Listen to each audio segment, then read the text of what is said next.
A giant of a man stood at the edge of Copper Ridge, Montana, his weathered hands gripping a letter that would change everything. At 6 feet 8 inches tall, Jake Sullivan had spent his entire life being too big for small towns, too restless for settling down, and too proud to ask for help. But sometimes life has a way of bringing exactly what you need when you least expect it, wrapped in the most unlikely package.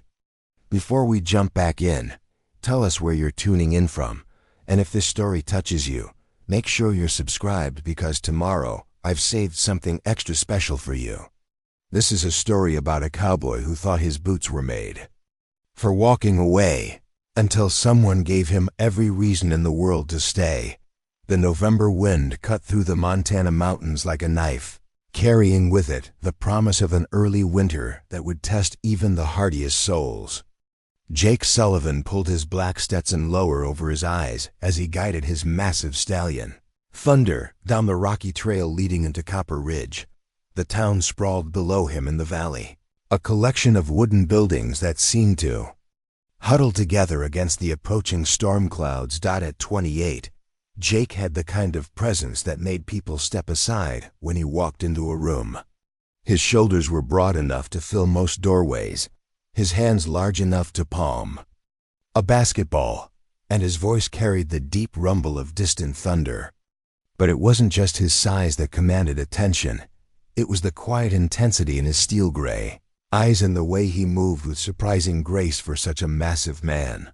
The letter in his saddlebag felt heavier than the 40-pound saddle beneath him. 3 months had passed since he'd received word that his grandfather's ranch was failing, the bank threatening foreclosure on the property that had been in the Sullivan family for 4 generations. Jake's father had died when he was 12, leaving him to be raised by his grandfather, old Pete Sullivan, a man who stood barely 5'6" but had the heart of a giant. Now Pete was gone too, claimed by a heart attack the previous spring. And Jake faced a choice that had been eating at him for weeks. The Triple S Ranch needed more money than he could scrape together from his rodeo winnings and odd jobs. The smart thing, the practical thing, would be to sell the land to Blackwood Industries, a mining company that had been circling like vultures ever since copper deposits were discovered in the surrounding hills. Jake had already mentally packed his bags. His plan was simple: ride into town, meet with the banker, sign the papers, collect his money, and head south to Texas, where winter was kinder and opportunities more plentiful. His boots had taken him from Montana to California, from Wyoming to Oklahoma, following rodeos and ranch work wherever the wind blew him. He'd never stayed anywhere longer than a season, never put down roots deep enough to hurt when he pulled them up. As Thunder's hooves clattered against the wooden planks of Main Street, Jake noticed how the town had changed since his last visit. 6 months ago, several storefronts stood empty, their windows dark and lifeless. The hardware store that had been run by the same family for 30 years bore a for sale sign that looked weathered enough to have been there for months. Even Murphy's Saloon, usually bustling with cowboys and miners, seemed subdued in the afternoon light. The First National Bank of Copper Ridge occupied a prominent corner building, its red brick facade attempting to project stability and prosperity that the rest of the town seemed to lack. Jake tied Thunder to the hitching post outside, noting how his horse seemed unusually restless, pawing at the ground and snorting nervously. "Easy, boy," Jake murmured, running a calming hand down the stallion's neck. "This won't take long." The bank's interior was precisely what Jake expected: polished wooden floors, brass fixtures, and an atmosphere of hushed reverence for money and commerce. Behind the largest desk sat Clarence Whitman, a small, pale man whose thinning hair was slicked back with enough pomade to grease a wagon wheel. Whitman looked up as Jake's imposing frame filled the doorway, and his eyes lit up with unmistakable greed. "Mr. Sullivan." Whitman rose from his chair, extending a soft hand that disappeared completely within Jake's massive grip. "Right on time. I trust you've made your decision regarding the ranch?" Jake settled into the chair across from the banker's desk, the furniture creaking ominously under his weight. "I'm here to discuss the sale," he said carefully, his deep voice carrying no emotion. Whitman's smile widened as he shuffled through a stack of papers. "Excellent, excellent. Blackwood Industries has increased their offer since our last conversation. They're now prepared to pay $15,000 for the entire property, quite generous, considering the ranch's current difficulties. 15,000. The number should have felt like salvation, but instead, it sat in Jake's stomach like a stone. 4 generations of Sullivan blood, sweat, and dreams reduced to a figure that wouldn't even buy a decent herd of cattle in today's market. "There's one small matter," Whitman continued, his tone becoming slightly apologetic. "Blackwood requires the property to be completely vacant by the end of the month. That includes the main house, the bunkhouse, and—" He paused, consulting. "His notes, the small cottage currently occupied by your tenant." Jake's head snapped up. "Tenant?"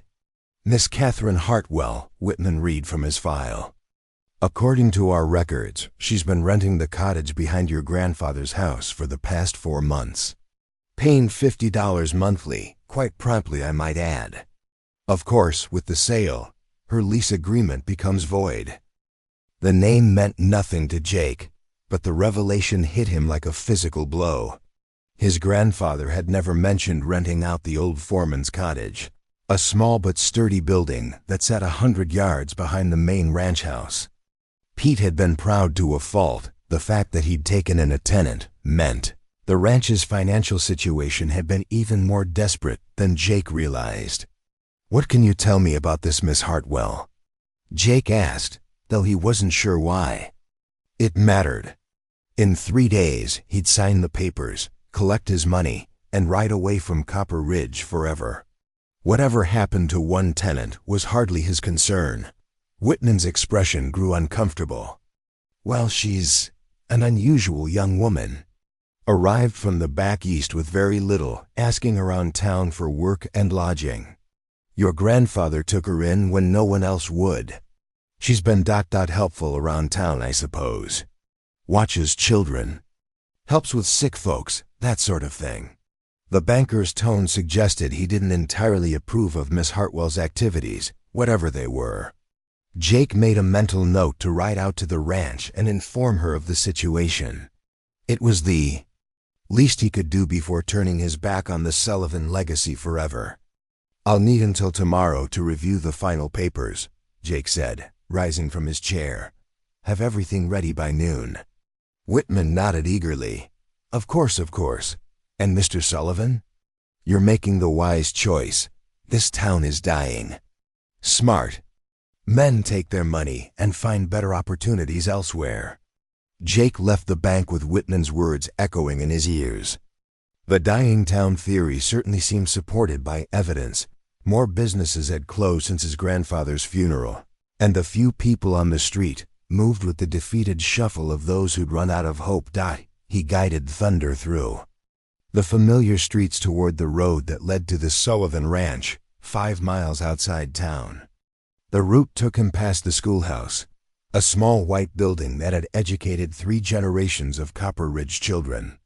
As he rode by, the door opened and children spilled out like marbles from a broken jar, their laughter and shouts a bright contrast to the town's general gloom. Jake was about to ride past when a commotion near the school steps caught his attention.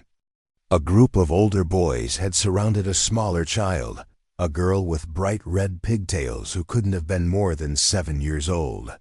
Even from a distance, Jake could see she was crying. "Give it back, Tommy Morrison," the little girl pleaded, reaching futilely for something the largest boy held above his head. "Make me Carrot Top," Tommy sneered, dancing the object, what looked like a cloth doll, just out of her reach. Stupid baby doll for a stupid baby. Jake felt his jaw tighten. He'd been the biggest kid in his own school, and he'd made it his business to protect the smaller ones from bullies like Tommy Morrison.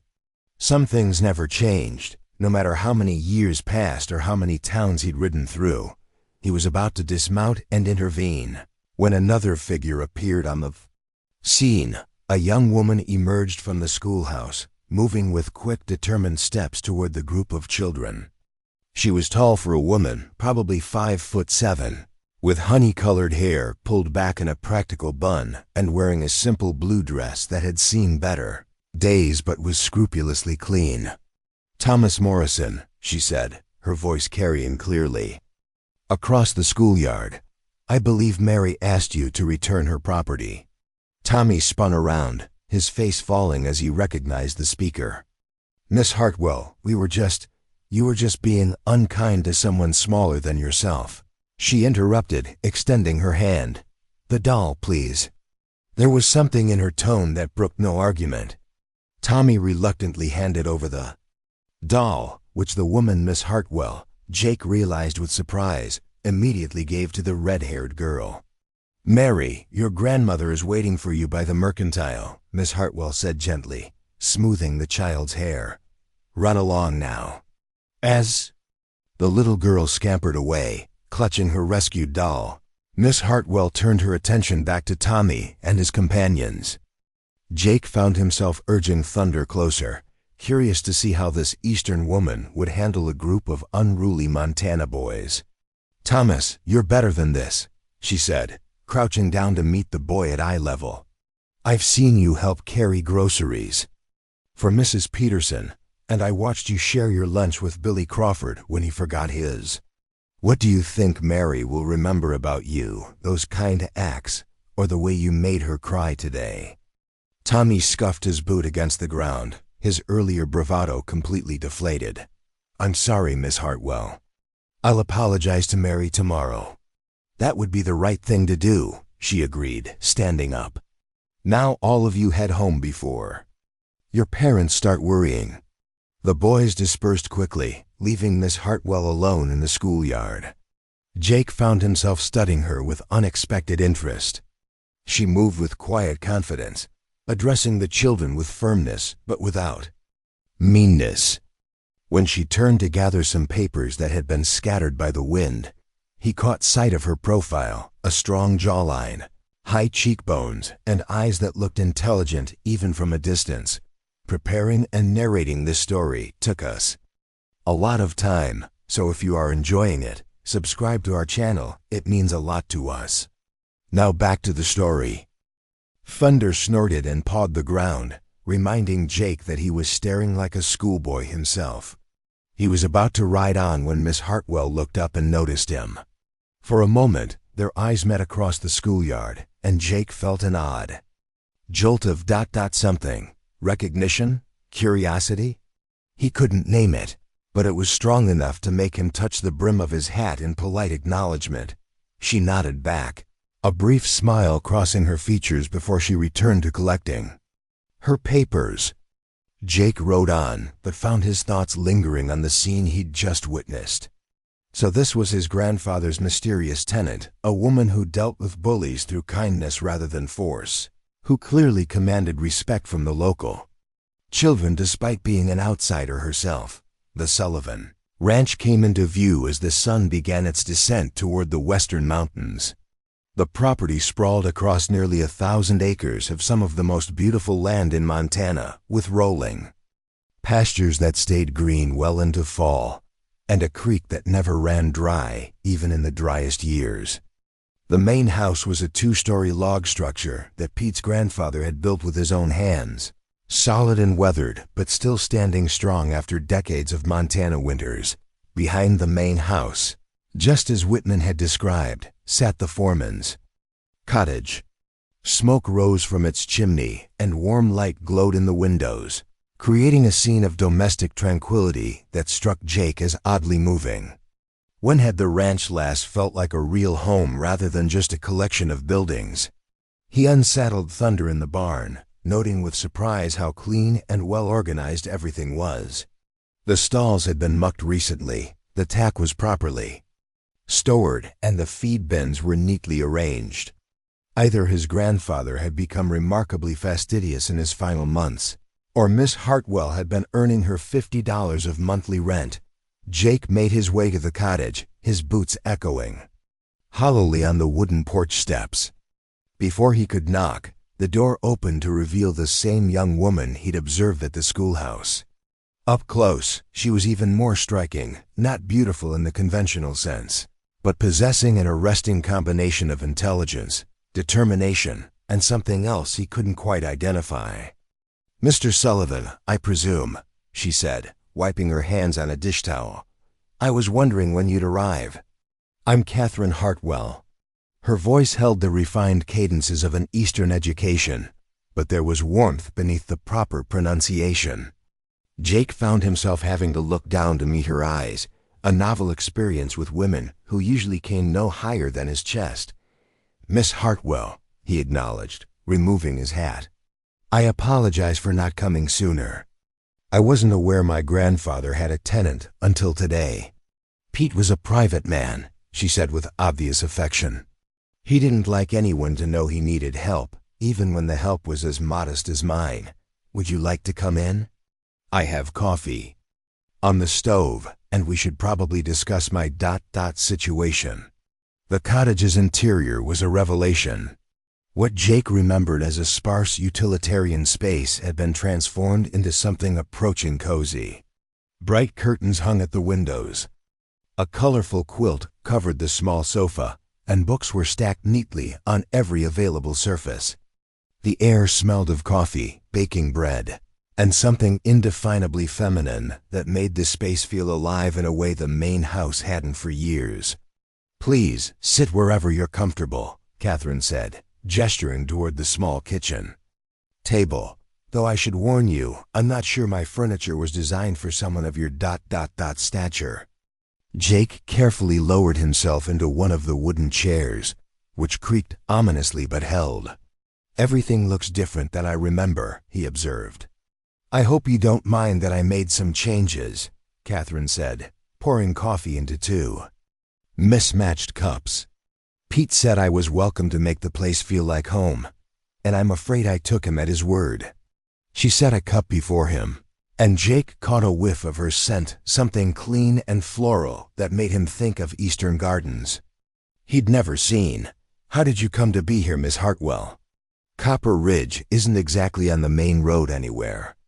Catherine took the chair across from him, wrapping her hands around her coffee cup as if drawing warmth from it. "It's a long story, and not a particularly pleasant one. The short version is that I came west seeking independence and found myself in need of both employment and lodging. Your grandfather offered both when no one else would." There was pain in her voice, carefully controlled but unmistakable. Jake found himself wanting to know more, though he couldn't say why it mattered. In less than 24 hours, he'd sign the papers and ride away from Copper Ridge forever. Miss Hartwell's story, whatever it was, would become someone else's concern. "I suppose you're here to discuss the terms of my departure," Catherine continued, her tone becoming businesslike. "Mr. Whitman mentioned that the ranch is being sold." "How did you?" Jake began, then stopped. "Of course, small town." "Very small," Catherine confirmed with a slight smile. "And Mr. Whitman has been quite vocal about the impending sale. He seems to think it's the best thing that could happen to Copper Ridge." Something in her tone suggested she didn't share the banker's enthusiasm. "You disagree?" Catherine was quiet for a long moment, staring into her coffee cup as if it might contain answers to questions she was afraid to ask. "Your grandfather loved this land," she said finally. "He used to sit on that porch for hours just watching the sunset over the mountains. He told me stories about your great-grandfather building the original cabin with nothing but hand tools and determination, about your grandmother's garden that fed half the territory during the hard years, about you and your childhood summers here." Jake felt an unexpected tightness in his chest. He had spent those summers working alongside Pete, learning to ride and rope and read the weather in the clouds that gathered over the peaks. Some of his happiest memories were tied to this place, but happiness was a luxury he couldn't afford to indulge. "Stories don't pay mortgages," he said gruffly.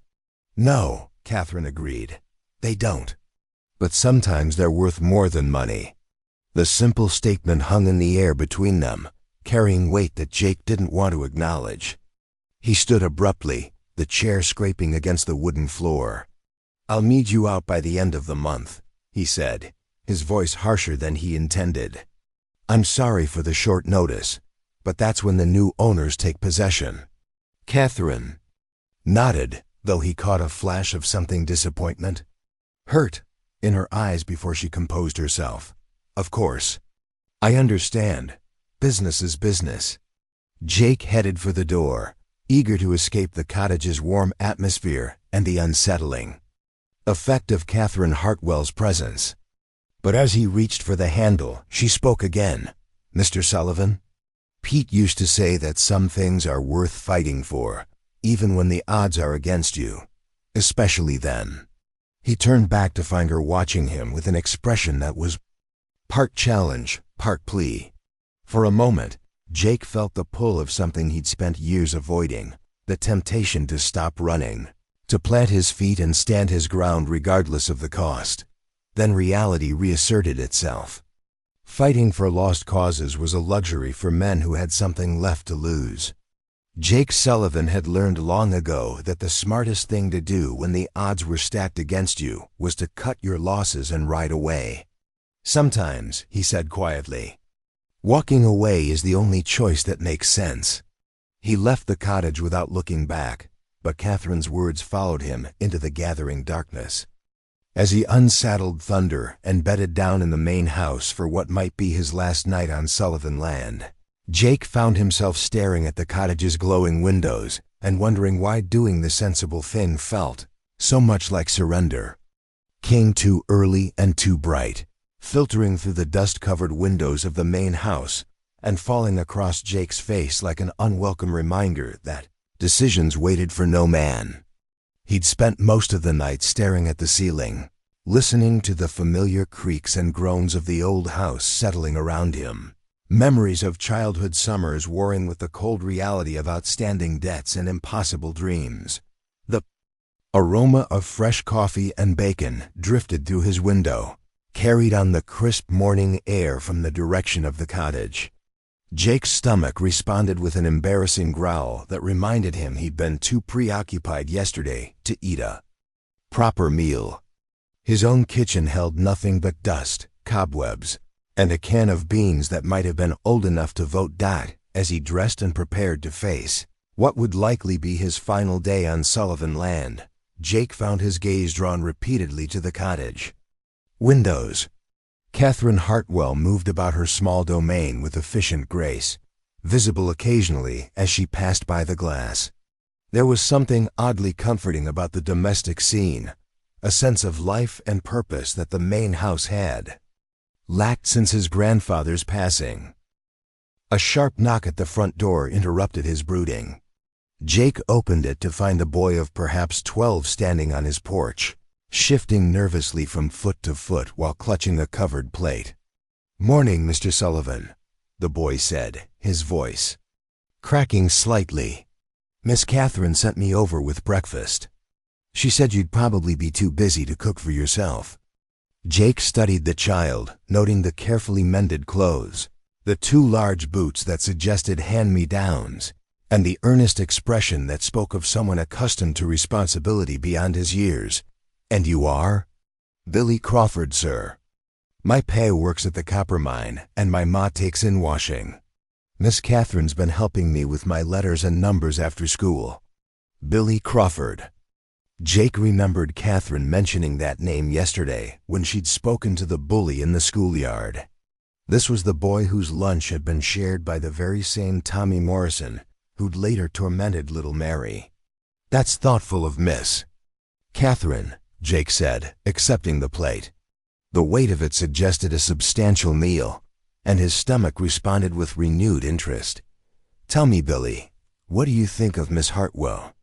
The boy's face lit up with obvious hero worship. "She's the smartest person in Copper Ridge, sir. Maybe in all of Montana. She knows about everything, reading and writing and arithmetic, but also how to doctor sick folks and help babies get born and make medicine from plants that grow wild in the mountains." Jake raised an eyebrow. "Medicine from plants?" "Yes, sir." When my little sister got lung fever last month, Doc Henley said there wasn't nothing to be done but wait and pray. But Miss Catherine came over with this tea made from special herbs, and she sat up 3 nights straight helping Ma take care of Sarah. My sister got better, and Doc Henley said it was a miracle. The boy's voice carried the conviction of someone who'd witnessed something beyond ordinary explanation. Jake found himself curious despite his determination to remain uninvolved in the affairs of Copper Ridge. Where did Miss Catherine learn about medicine? He asked. Billy shrugged. Don't rightly know, sir. She don't talk much about where she came from before. But she knows things that even Doc Henley don't know, and he went to some fancy school back east. After Billy departed with thanks and a quarter from Jake's pocket, Jake sat at his grandfather's old kitchen table and uncovered the plate Catherine had sent. Bacon, eggs, fresh biscuits, and what appeared to be homemade jam transformed the simple meal into something approaching a feast. Everything was perfectly prepared and still warm, suggesting she'd timed the cooking precisely to his apparent rising habits. A folded note lay beneath the plate. Mr. Sullivan, I know you have important business in town today. Please don't skip meals in favor of worrying about things beyond your control. The jam is made from wild strawberries that grow along the creek behind the house. Your grandfather said they were your favorite as a child.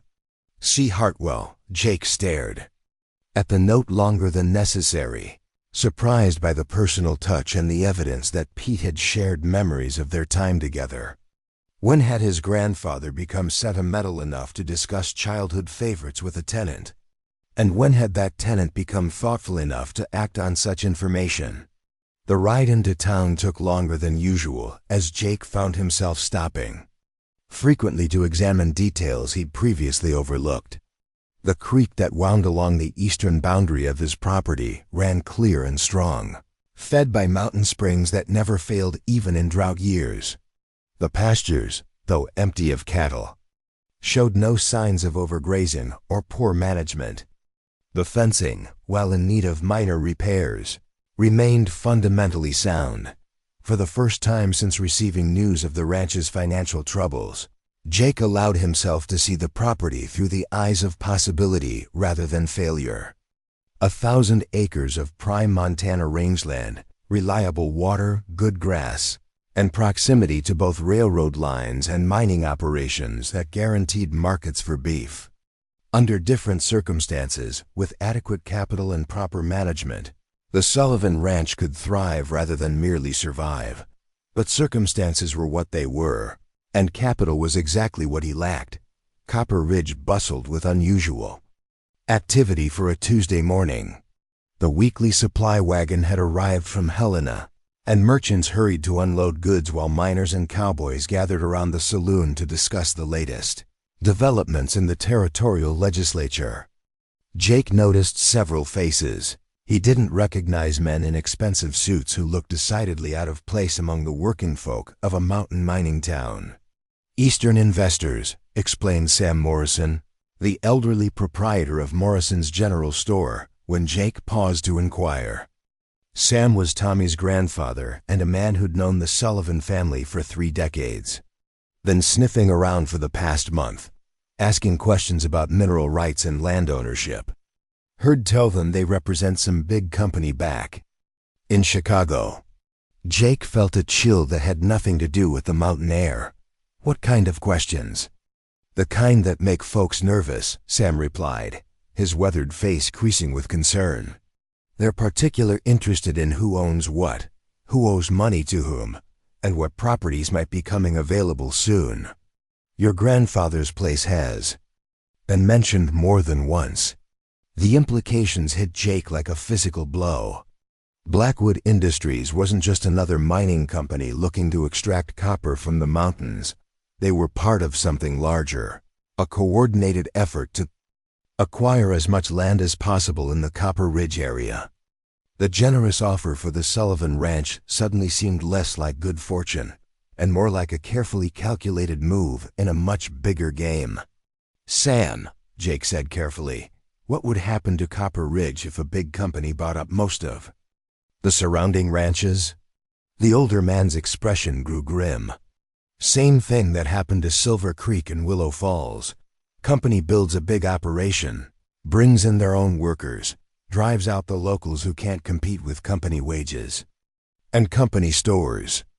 Within 5 years, there ain't nothing left but a mining camp where a real town used to be. Jake thanked Sam for the information and continued toward the bank, his mind racing with new understanding. The sale of his ranch wouldn't just solve his personal financial problems, it would contribute to the destruction of an entire community. Pete Sullivan had spent 40 years building relationships with neighbors, supporting local businesses, and contributing to the social fabric that made Copper Ridge more than just a collection of buildings scattered across a mountain valley. The bank's interior felt different this morning, charged with an undercurrent of tension that Jake couldn't quite identify. Clarence Whitman rose from his desk with his usual obsequious smile, but something in his manner seemed forced, almost desperate. "Mr. Sullivan, right on time as always. I trust you're ready to finalize our business?" "Actually," Jake said, settling his considerable frame into the chair across from Whitman's desk, "I have some questions about Blackwood Industries and their plans for the area." Whitman's smile flickered. "I'm not sure I understand." "Blackwood is a reputable company with legitimate business interests. Their offer for your property is quite generous. Generous enough to make you wonder why they want it so badly," Jake observed. "Especially when similar properties sold for half that amount just last year." The banker's face flushed slightly. "Market conditions change, Mr. Sullivan. Copper prices are rising, and Blackwood has the capital to develop resources that smaller operations can't touch." Jake leaned forward, his size making the gesture subtly intimidating even though he intended no threat. "What I'm wondering, Whitman, is what Blackwood promised you in exchange for helping them acquire local properties." "I resent the implication," Whitman began, but Jake cut him off. "No implications, just observations. Funny how a bank that's foreclosed on 3 properties this year suddenly has cash to loan to Blackwood for their acquisitions. Almost like someone's been steering local folks toward default so their land would come available." The accusation hung in the air between them. Whitman's face had gone pale, and his hands trembled slightly as he shuffled through papers on his desk.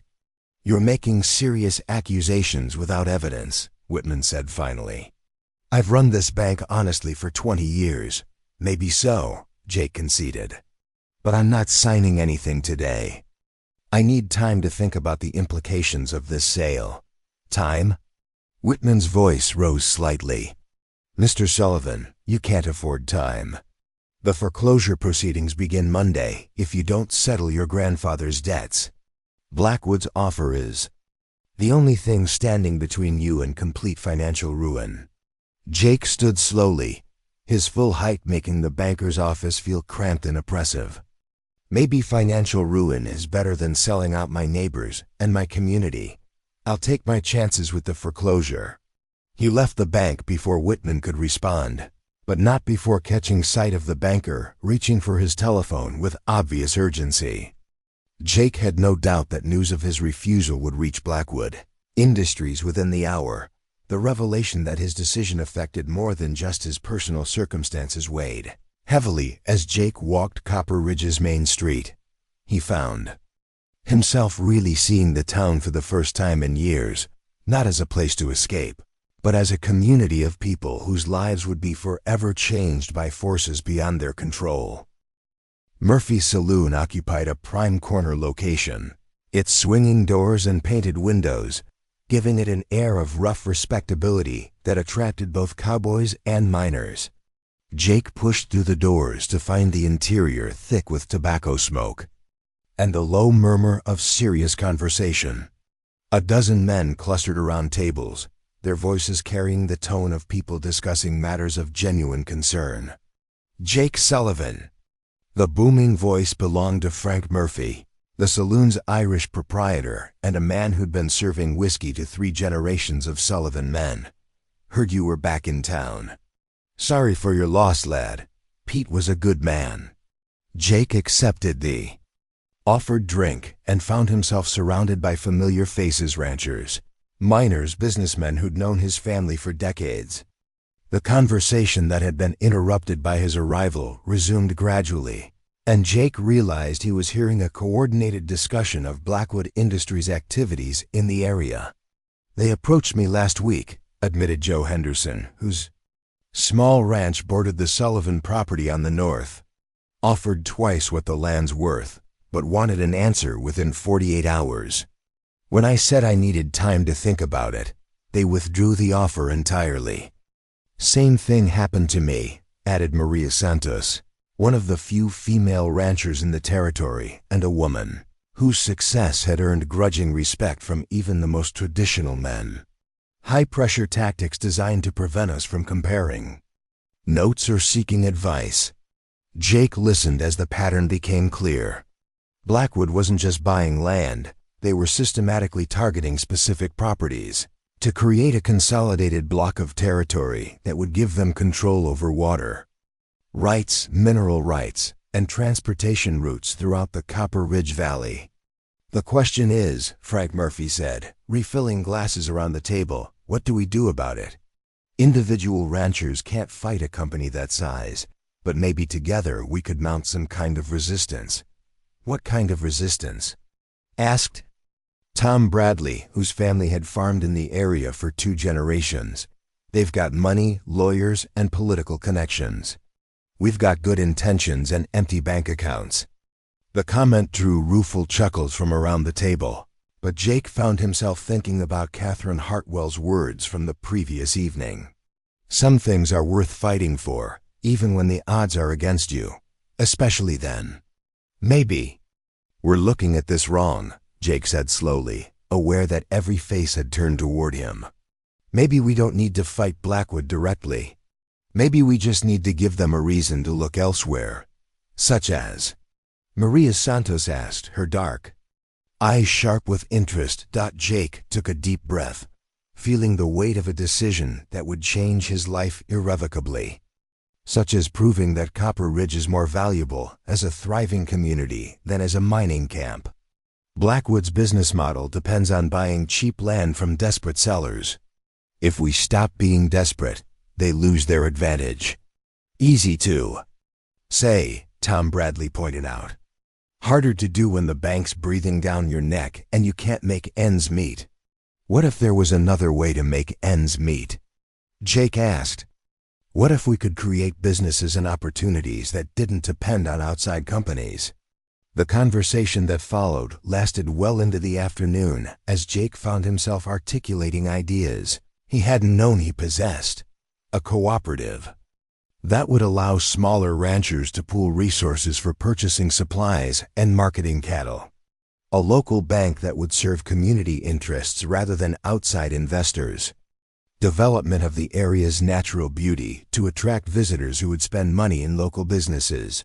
Most importantly, he found himself talking about the Sullivan Ranch not as a burden to be discarded, but as the foundation for a different kind of future. An operation that could serve as an example of what was possible when people chose cooperation over competition, community over individual profit. "It's a fine dream, Jake," Frank Murphy said as the gathering began to disperse. "But dreams don't pay mortgage. You've got until Monday to come up with $15,000, or Blackwood gets your land anyway." Jake nodded grimly. "I know, but maybe there's another way to raise that money." As he left the saloon, Jake's mind was already working on possibilities he'd never considered before. The ride back to the ranch took him through town once more, and he found himself stopping at the schoolhouse just as children were being dismissed for the day.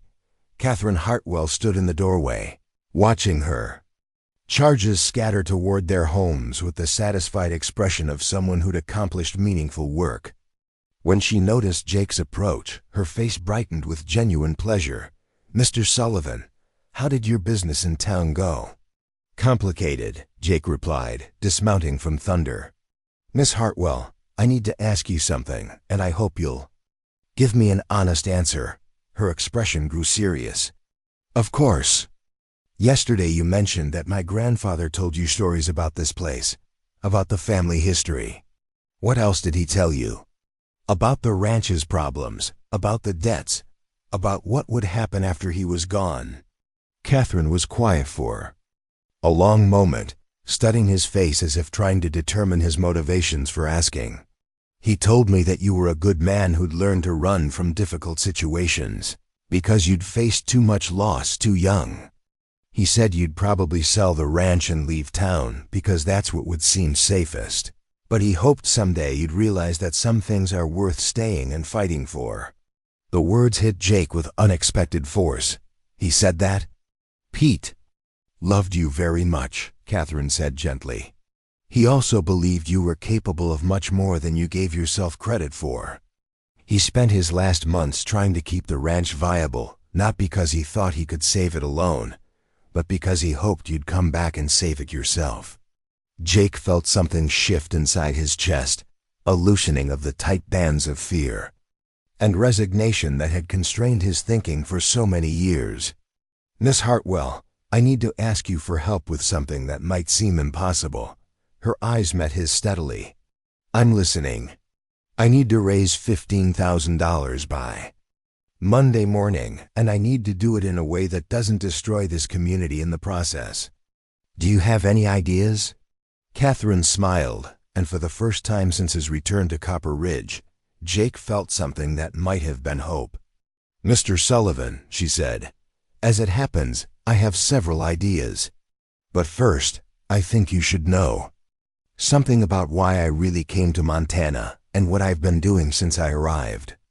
Catherine Hartwell stood in the doorway of the schoolhouse, her honey-colored hair catching the late afternoon light as she considered Jake's question about raising $15,000.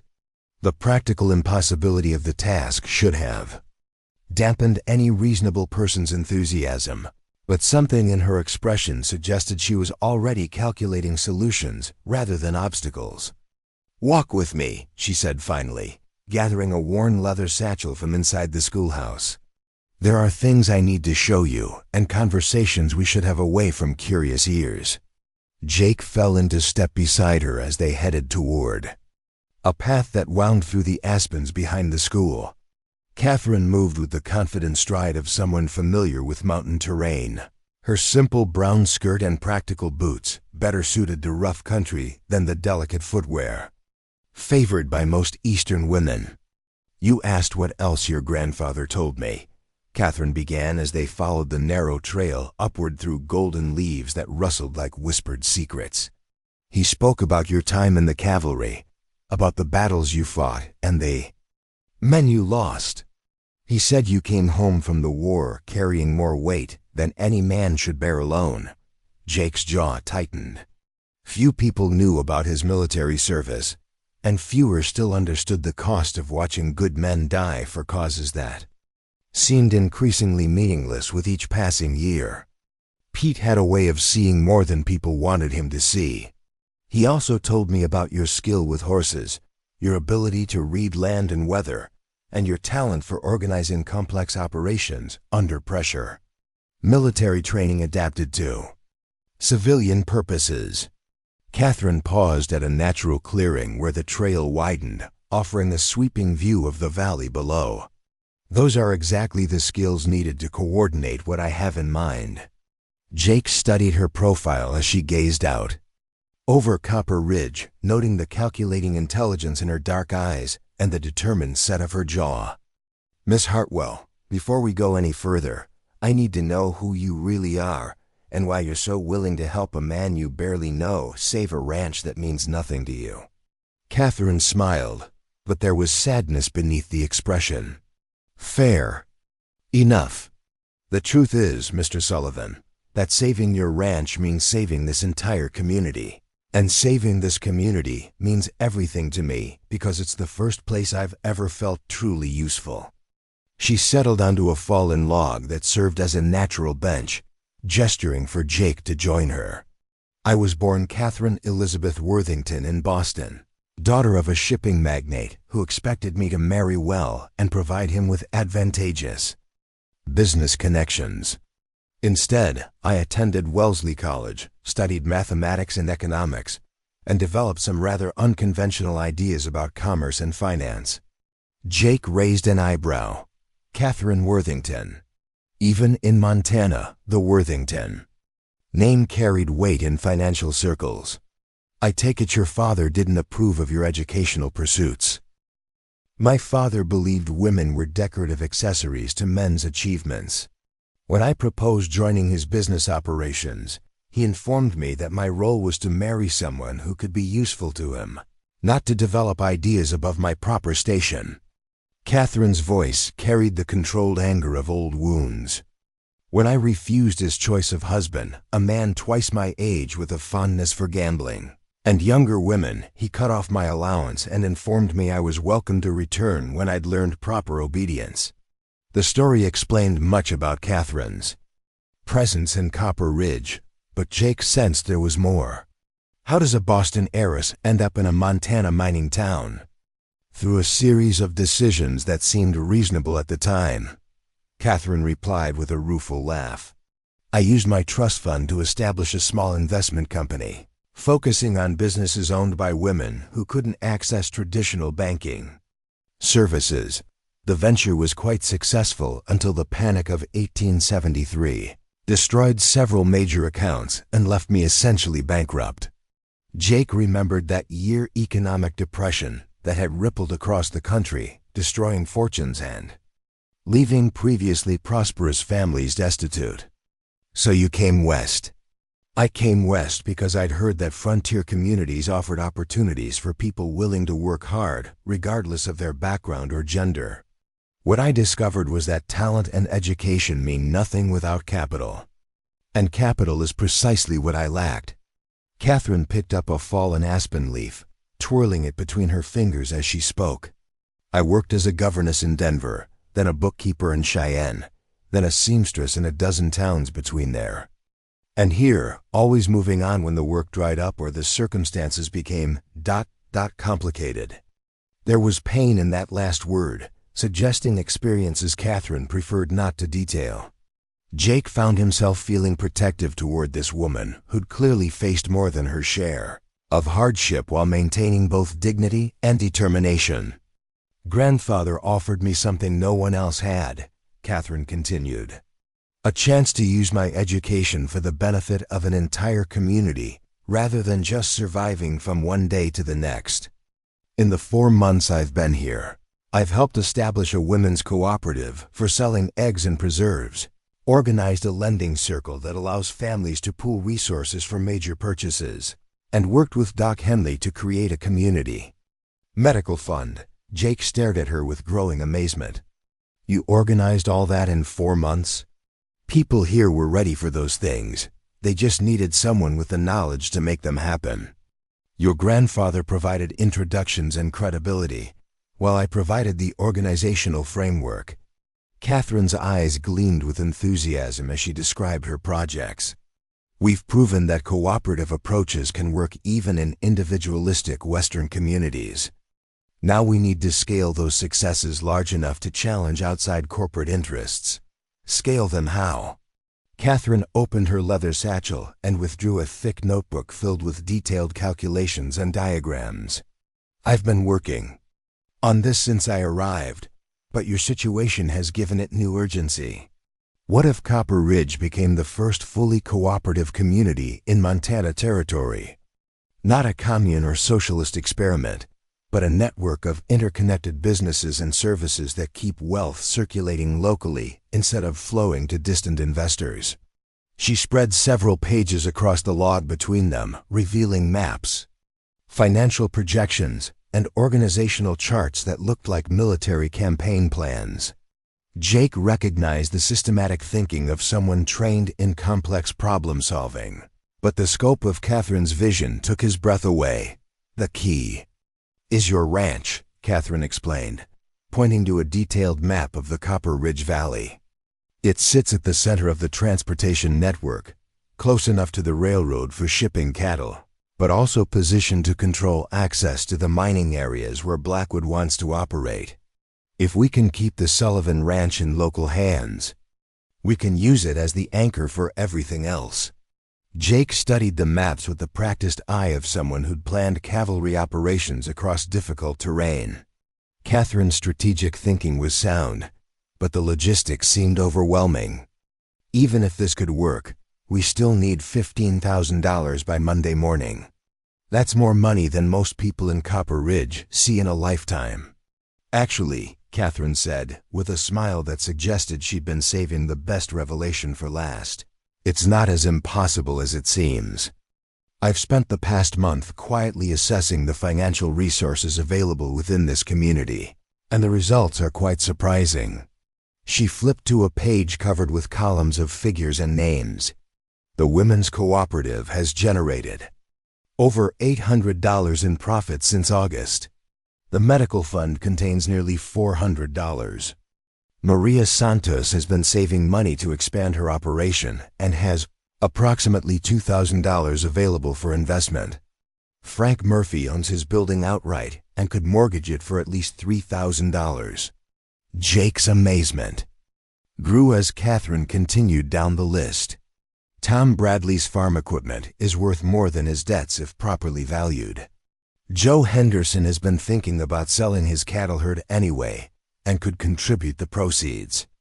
Even Sam Morrison has expressed interest in investing in local development if he could see a solid business plan.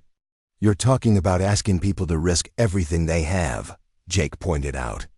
I'm talking about asking people to invest in their own future instead of watching it be stolen by outsiders, Catherine corrected. Every dollar that goes to Blackwood Industries is a dollar that leaves this community forever. Every dollar invested locally continues circulating, creating jobs and opportunities for the next generation. The economic argument made sense, but Jake remained skeptical about the human element. Why would people trust their life savings to an unproven cooperative venture? Catherine's expression grew serious. Because they trust you, Mr. Sullivan.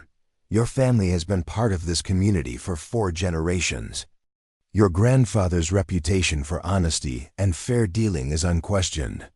If Jake Sullivan says something is worth doing, people will listen. The weight of that responsibility settled on Jake's shoulders like a heavy pack. He'd spent years avoiding exactly this kind of commitment, preferring the freedom of being accountable only to himself. Now Catherine was asking him to become the central figure in an enterprise that would affect dozens of families and the future of an entire community. There's something else, Catherine said, her voice dropping to a more personal tone. I know. You've been planning to leave Copper Ridge, to sell the ranch and start over somewhere else. I understand the appeal of walking away from problems and complications. But I also know that running away doesn't solve anything, it just moves the pain to a different location. Jake met her eyes, seeing understanding there that went beyond mere sympathy. You sound like someone who's tried running away herself. More than once, Catherine admitted. Every time I convinced myself that the next town, the next job, the next opportunity would be different. It took me years to realize that the problem wasn't the places I was leaving, it was that I was leaving instead of fighting for what mattered. And what matters to you now?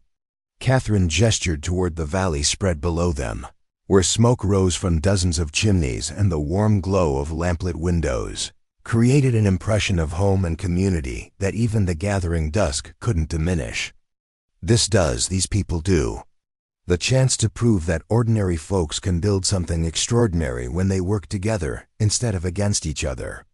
She paused, then added more quietly, You matter too, Mr. Sullivan, the man your grandfather described, the leader this community needs, the person who could make all of this possible. He matters more than you realize. The personal note in her voice stirred something in Jake's chest that he'd been trying to ignore since their first meeting. Catherine Hartwell was unlike any woman he'd ever encountered, educated but not pretentious, determined but not ruthless, beautiful in a way that had nothing to do with fashion or artifice. Under different circumstances, he might have allowed himself to explore the attraction he felt toward her, but these weren't different circumstances. In 3 days, he would either save the ranch through an impossible cooperative venture or lose it to foreclosure and corporate acquisition. Either way, his future remained deeply uncertain, hardly the foundation for romantic entanglements. "Miss Hartwell," he said carefully, "what you're proposing would require months of planning and organization. We have 3 days. We have 3 days to raise $15,000 and prevent the foreclosure," Catherine corrected. "The larger cooperative venture can develop over time, but it needs the ranch as its foundation. Think of Monday's deadline, not as an ending, but as the beginning of something unprecedented." Jake studied the notebook pages spread between them, seeing years of careful research and planning condensed into what amounted to a complete reimagining of how a frontier community could function. The vision was compelling, but the practical obstacles remained daunting. "Walk me through it," he said finally. "Step by step, how do we raise $15,000 in 3 days?" Catherine's face lit up with the enthusiasm of someone finally able to share a carefully guarded secret. "We start tonight with a community meeting at Murphy's Saloon. I've already spoken quietly with key people, and they're willing to listen to a formal proposal. Tomorrow we present detailed financial projections and begin collecting commitments. Saturday we finalize the legal arrangements and pool the resources. Monday morning we present Clarence Whitman with a bank draft for the full amount and inform him that the Sullivan Ranch will remain in local hands. And if people say no, if they decide the risk is too great or the plan too complicated." Catherine smiled with the confidence of someone who'd spent months studying the community's needs and desires. "They won't say no, Mr. Sullivan, because what we're offering isn't just a chance to save your ranch, it's a chance to save themselves." As they made their way back down the mountain trail in the gathering darkness, Jake found his perspective shifting in ways he hadn't expected. For years, he'd seen Copper Ridge as a place to escape, a reminder of obligations and expectations. That felt too heavy to bear. Now, through Catherine's eyes, he began to see it as something else entirely, a community of people who'd chosen to build lives in a difficult place because they believed in something worth preserving. The schoolhouse came into view as they reached the bottom of the trail, its windows dark now that the day's lessons had ended. Jake found himself thinking about Billy Crawford and the other children who would inherit whatever future the adults of Copper Ridge created for them. Did they deserve to grow up in a mining camp controlled by distant corporate interests, or in a thriving community where local effort and cooperation created opportunities for everyone? "Miss Hartwell," he said as they paused outside the schoolhouse, "there's something I need to understand before we go any further with this plan." Catherine turned to face him, her expression serious in the moonlight. "What is it? Why me? You've obviously put tremendous thought into this cooperative venture, and you clearly have the knowledge and skills to organize it yourself.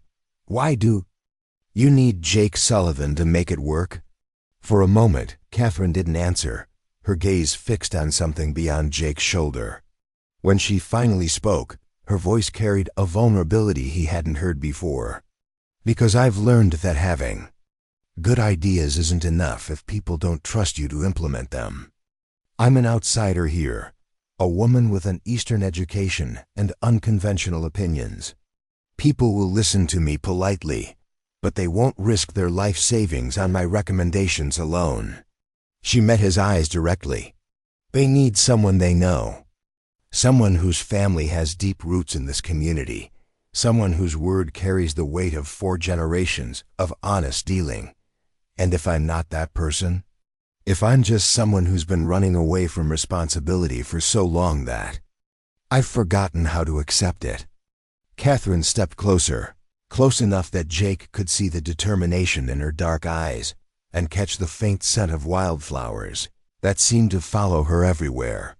"Then you'll learn, Mr. Sullivan, because the alternative watching This community die while you walk away with money in your pocket isn't something the man your grandfather raised could live with. The challenge hung between them, part accusation and part invitation. Jake realized that Catherine Hartwell had read him more accurately than he'd read himself, seeing through his carefully constructed facade of indifference to the core of responsibility and loyalty that he'd been trying to deny. "All right," he said finally, his voice carrying the weight of a decision that would change everything. "Let's save a ranch and build a community. But if we're going to do this, we're going to do it right." Catherine's smile could have lit up the entire valley. "Mr. Sullivan, I was hoping you'd say that." Murphy's Saloon had never hosted a meeting quite like the one that convened on Wednesday evening, as word spread through Copper Ridge that Jake Sullivan had something important to discuss with anyone willing to listen. By 7 o'clock, the establishment was packed beyond capacity with ranchers, miners, business owners, and their wives, an unusual gathering that crossed the social boundaries typically observed in frontier communities. Frank Murphy had rearranged his furniture to create a makeshift assembly hall, pushing tables against the walls and arranging chairs in rough semicircles around a cleared area where Jake and Catherine could address the crowd. Oil lamps cast flickering shadows across weathered faces, creating an atmosphere of anticipation mixed with skepticism that Jake could feel like a physical presence.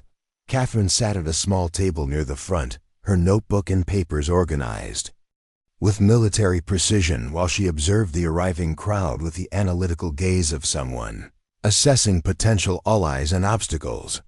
She'd changed from her practical daytime dress into a dark blue outfit that managed to look both professional and feminine, striking a careful balance between Eastern sophistication and Western practicality. Jake stood near the bar, nursing a whiskey and fighting the urge to bolt for the door as more people filed into the already crowded space.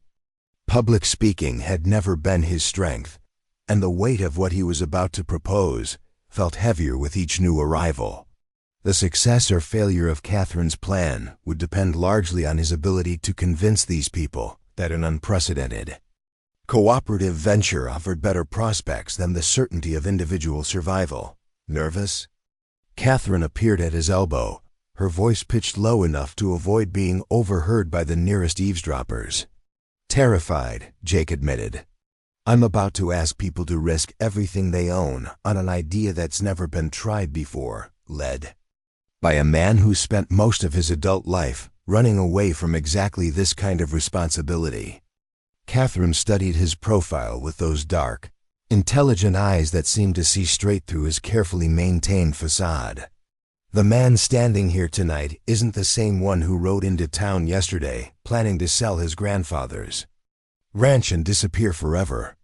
That man wouldn't have spent 3 hours this afternoon reviewing financial projections and legal documents to make sure every detail was perfect."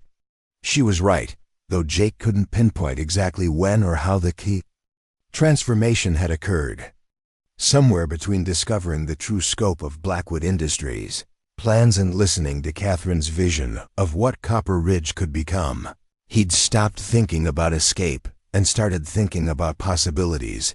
"Besides," Catherine added with a small smile, "you're not really asking them to risk everything on an untested idea. You're asking them to invest in themselves and their community, instead of surrendering to outside forces that care nothing for their welfare." "Frank!" Murphy called for attention by ringing the brass bell he typically used to announce the last call. The assembled crowd settled into expectant silence, their faces reflecting the mix of hope and wariness that characterized people who'd learned to be cautious about promises that sounded too good to be true. "Folks," Frank began, his Irish accent lending authority to his words, "Jake Sullivan has asked to address us tonight about matters concerning the future of our community. I think we all know why he's here and what's at stake, so I'll turn things over to him without further delay." Jake moved to the front of the room, his considerable height and broad shoulders making him an imposing presence even in civilian clothes.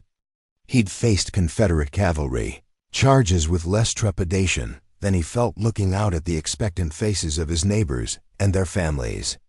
"Most of you knew my grandfather," he began, his deep voice carrying easily to the back of the crowded room. "Pete Sullivan was a man who believed in straight talk and honest dealing, so I'm going to speak to you the same way he would have if you were standing here tonight." Jake paused, gathering his thoughts and drawing strength from Catherine's encouraging nod. "Blackwood Industries has made me an offer to purchase the Sullivan Ranch for $15,000. That's enough money to clear the outstanding debts and leave me with a comfortable profit. The smart thing, the easy thing, would be to take their money and ride away from Copper Ridge with no worries and no obligations." A murmur rippled through the crowd. Several people shifted uncomfortably in their seats, perhaps wondering if they were about to witness another abandonment by someone they'd trusted. "But I've learned something in the past 2 days," Jake continued, his voice gaining strength and conviction. "Blackwood isn't just trying to buy my ranch. They're trying to buy this entire community piece by piece, turning Copper Ridge into another company town where outside investors control everything from employment to housing to the prices charged in company stores." The murmur grew louder and more agitated as people began connecting dots they'd previously seen as separate concerns. Joe Henderson stood up from his seat near the back. "Jake, we all know what Blackwood's planning, but what choice do we have? They've got money and lawyers and political connections. Individual ranchers and business owners can't fight that kind of power." "You're absolutely right," Jake acknowledged. "Individual ranchers and business owners can't fight Blackwood. But what if we weren't fighting as individuals? What if we were fighting as a unified community with shared resources and common purpose?" He gestured toward Catherine, who rose gracefully from her chair and moved to stand beside him. Several people leaned forward with obvious curiosity. The schoolmarm's role in this gathering hadn't been clear until now.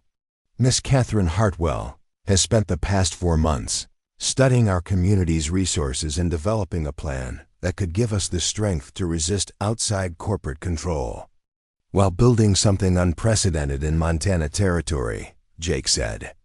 "I'm going to let her explain what she's discovered, and then we'll discuss whether her ideas make sense for Copper Ridge." Catherine stepped forward with the confidence of someone accustomed to addressing groups, though Jake noticed her hands trembling slightly as she opened her notebook. "Thank you for your attention tonight. I know many of you are wondering what business an Eastern woman has involving herself in local affairs, so I'll start by explaining why Copper Ridge matters to me." She spoke clearly and directly about her background, her failed business ventures in the East, and her search for a community where intelligence and hard work could create opportunities, regardless of gender or family connections. Her honesty about past failures and current limitations seemed to resonate with an audience that had learned to distrust polished presentations and unrealistic promises.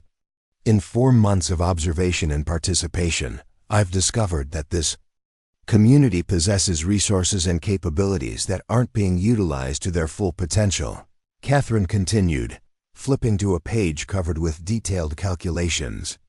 "The Women's Cooperative has demonstrated that coordinated effort can generate substantial profits. The Medical Fund has proven that people will contribute to collective welfare when they trust the management. Similar principles could be applied on a much larger scale."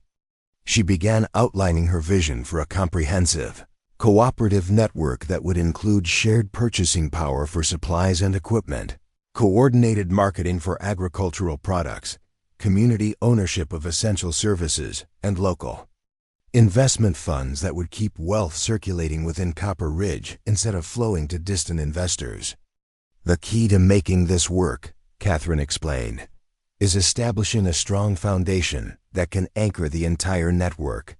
The Sullivan Ranch, with its central location and established reputation, could serve that function if we can prevent its sale to Blackwood Industries." Maria Santos raised her hand from the middle of the room. "Miss Hartwell, your ideas sound fine in theory, but Jake still needs $15,000 by Monday morning." even if we all pooled our resources. I doubt we could raise half that amount. Catherine smiled with the confidence of someone who'd anticipated that exact question. Actually, Mrs. Santos, my calculations suggest that this community has access to significantly more capital than most people realize. May I share some specific figures? Over the next 20 minutes, Catherine methodically outlined the financial resources available within Copper Ridge, explaining how property values, business assets, and individual savings could be leveraged to create a community investment fund. Her presentation was detailed enough to be convincing, but not so technical as to lose her audience. The total available capital, if properly organized and coordinated, exceeds $25,000, she concluded. More than enough to purchase the Sullivan Ranch and establish the initial cooperative ventures that would generate returns for all participants. The silence that followed was broken by Tom Bradley's incredulous laugh. Miss Hartwell, you're talking about asking people to mortgage their property and invest their life savings in an untested venture. That's not cooperation, that's collective suicide. Catherine nodded acknowledgement of his concern. Mr. Bradley, you're absolutely right that this involves significant risk, but consider the alternative. If Blackwood succeeds in acquiring the land they want, what happens to property values for everyone else? What happens to local businesses?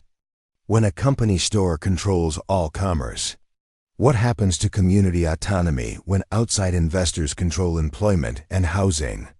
She moved to a map of the Copper Ridge Valley that Frank Murphy had helped her hang on the wall behind the bar.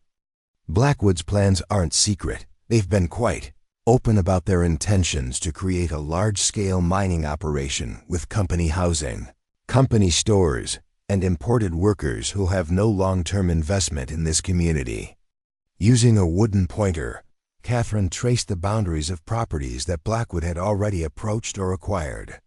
Within 5 years, they project that independent ranching and farming in this valley will be economically unviable. Local businesses will be unable to compete with company operations. The Copper Ridge you've spent years building will cease to exist as anything more than a labor camp with a post office. The stark visualization of Blackwood's plans hit the audience like a physical blow. People who'd been viewing the corporate threat as an abstract concern suddenly saw it as an immediate existential crisis that would affect every aspect of their lives. So we have a choice, Catherine continued, her voice carrying the conviction of someone who'd thought through every aspect of the challenge they faced. We can surrender to the inevitable and hope Blackwood treats us fairly, or we can fight back using the only weapon we have, our ability to work together for common benefit. Jake stepped forward to stand beside Catherine, drawing on reserves of leadership he'd developed during wartime, but hadn't exercised in civilian life. I know what Miss Hartwell is proposing sounds impossible. I know it requires trusting people you've known for years with decisions that could affect your family's future for generations. I know the risks are real and the chances of failure are significant. He paused, meeting the eyes of individuals throughout the crowd, neighbors who'd known his family for decades, people who'd worked alongside his grandfather, families whose children would inherit whatever community the adults chose to create. But I also know that the people in this room have survived blizzards that killed cattle, droughts that destroyed crops, and economic panics that ruined businesses from here to California. We've done it by helping each other through the worst times and sharing the benefits during good years. This isn't really different, it's just bigger. Frank Murphy stood up from behind the bar where he'd been listening intently. Jake, supposing we decided to try this cooperative venture, who would manage the day-to-day operations? Who'd make decisions about investments and priorities? Who'd be accountable if things went wrong? The question struck at the heart of practical concerns that would determine whether Catherine's vision could translate into workable reality. Jake felt the weight of expectation as dozens of faces turned toward him with varying expressions of hope, skepticism, and calculation. I would, he said simply. If this community decides to trust me with that responsibility, I'll take it on. The ranch would be owned collectively, but I'd manage operations and be accountable to a board of directors elected by the investors. The commitment felt simultaneously terrifying and liberating. For years, Jake had avoided exactly this kind of binding obligation, preferring the freedom of being accountable only to himself. Now he was volunteering to accept responsibility for the welfare of an entire community. "What about Miss Hartwell?" asked Sam Morrison from near the front. "She's obviously the brains behind this operation. What role would she play?" Catherine answered before Jake could respond. "Mr. Morrison, my role would be to provide organizational and financial expertise as long as it's needed and wanted. I'm not seeking to control this community. I'm hoping to help it control its own destiny." The distinction was subtle but important, addressing concerns about outside manipulation while acknowledging Catherine's essential contributions to the venture's success. For the next hour, the assembled crowd peppered Jake and Catherine with questions that ranged from practical logistics to philosophical concerns about communal ownership and individual liberty. Both speakers handled the interrogation with patience and honesty, acknowledging uncertainties while maintaining confidence in the fundamental soundness of their approach. As the evening progressed, Jake found himself watching individual faces for signs of conviction or doubt. Maria Santos appeared increasingly interested, asking detailed questions about profit sharing and decision-making processes. Joe Henderson remained skeptical, but seemed to be wavering as he calculated the potential returns on his investment. Tom Bradley continued to express concerns, but his questions had shifted from outright opposition to cautious evaluation of risks and benefits. "Folks," Frank Murphy finally interrupted, "it's getting late and we all have work tomorrow. Jake and Miss Hartwell have given us plenty to think about, but this isn't a decision that needs to be made tonight." Jake nodded agreement. "Tomorrow evening, we'll meet again for anyone who wants to review specific financial projections and legal arrangements. Friday night, we'll take a formal vote on whether to proceed. Anyone who chooses to participate will need to finalize their commitments by Saturday afternoon so we can have everything ready for Monday morning." As people began filing out of the saloon, Jake found himself engaged in dozens of individual conversations with neighbors who wanted to discuss specific concerns or express tentative support. The responses were mixed but more positive than he'd dared to hope. Enough people seemed genuinely interested to make success at least theoretically possible. Catherine remained behind to organize her papers and answer additional questions from the handful of people who lingered for more detailed discussions. Jake watched her handle each inquiry with patience and expertise, noting how she adapted her explanations to match each questioner's level of financial sophistication and personal concerns. "Well," she asked when the last curious resident had departed and they were alone with Frank Murphy, who was cleaning glasses behind the bar with studied nonchalance. "Better than I expected," Jake admitted. "Not as enthusiastic as we'd need for guaranteed success, but enough interest to make it worth pursuing." Frank looked up from his glass polishing. "Jake, I've been in this town for 15 years, and I've never seen people this engaged in a community discussion. Whether your cooperative venture works or not, you've already accomplished something important by getting folks to think beyond individual survival." As they walked back toward the ranch in the crisp night air, Jake found himself acutely aware of Catherine's presence beside him. The partnership that had begun as a practical necessity was evolving into something more complex and personal, though neither of them had acknowledged the change directly. "Catherine," he said as they reached the cottage, using her first name for the first time, "what happens if this doesn't work? If people decide the risk is too great or the plan too complicated?" Shigu paused at her doorstep, moonlight highlighting the determined set of her jaw and the intelligence in her dark eyes. "Then we'll have tried, Jake. We'll have given people a choice instead of just accepting defeat. Sometimes that's enough." And if it does work?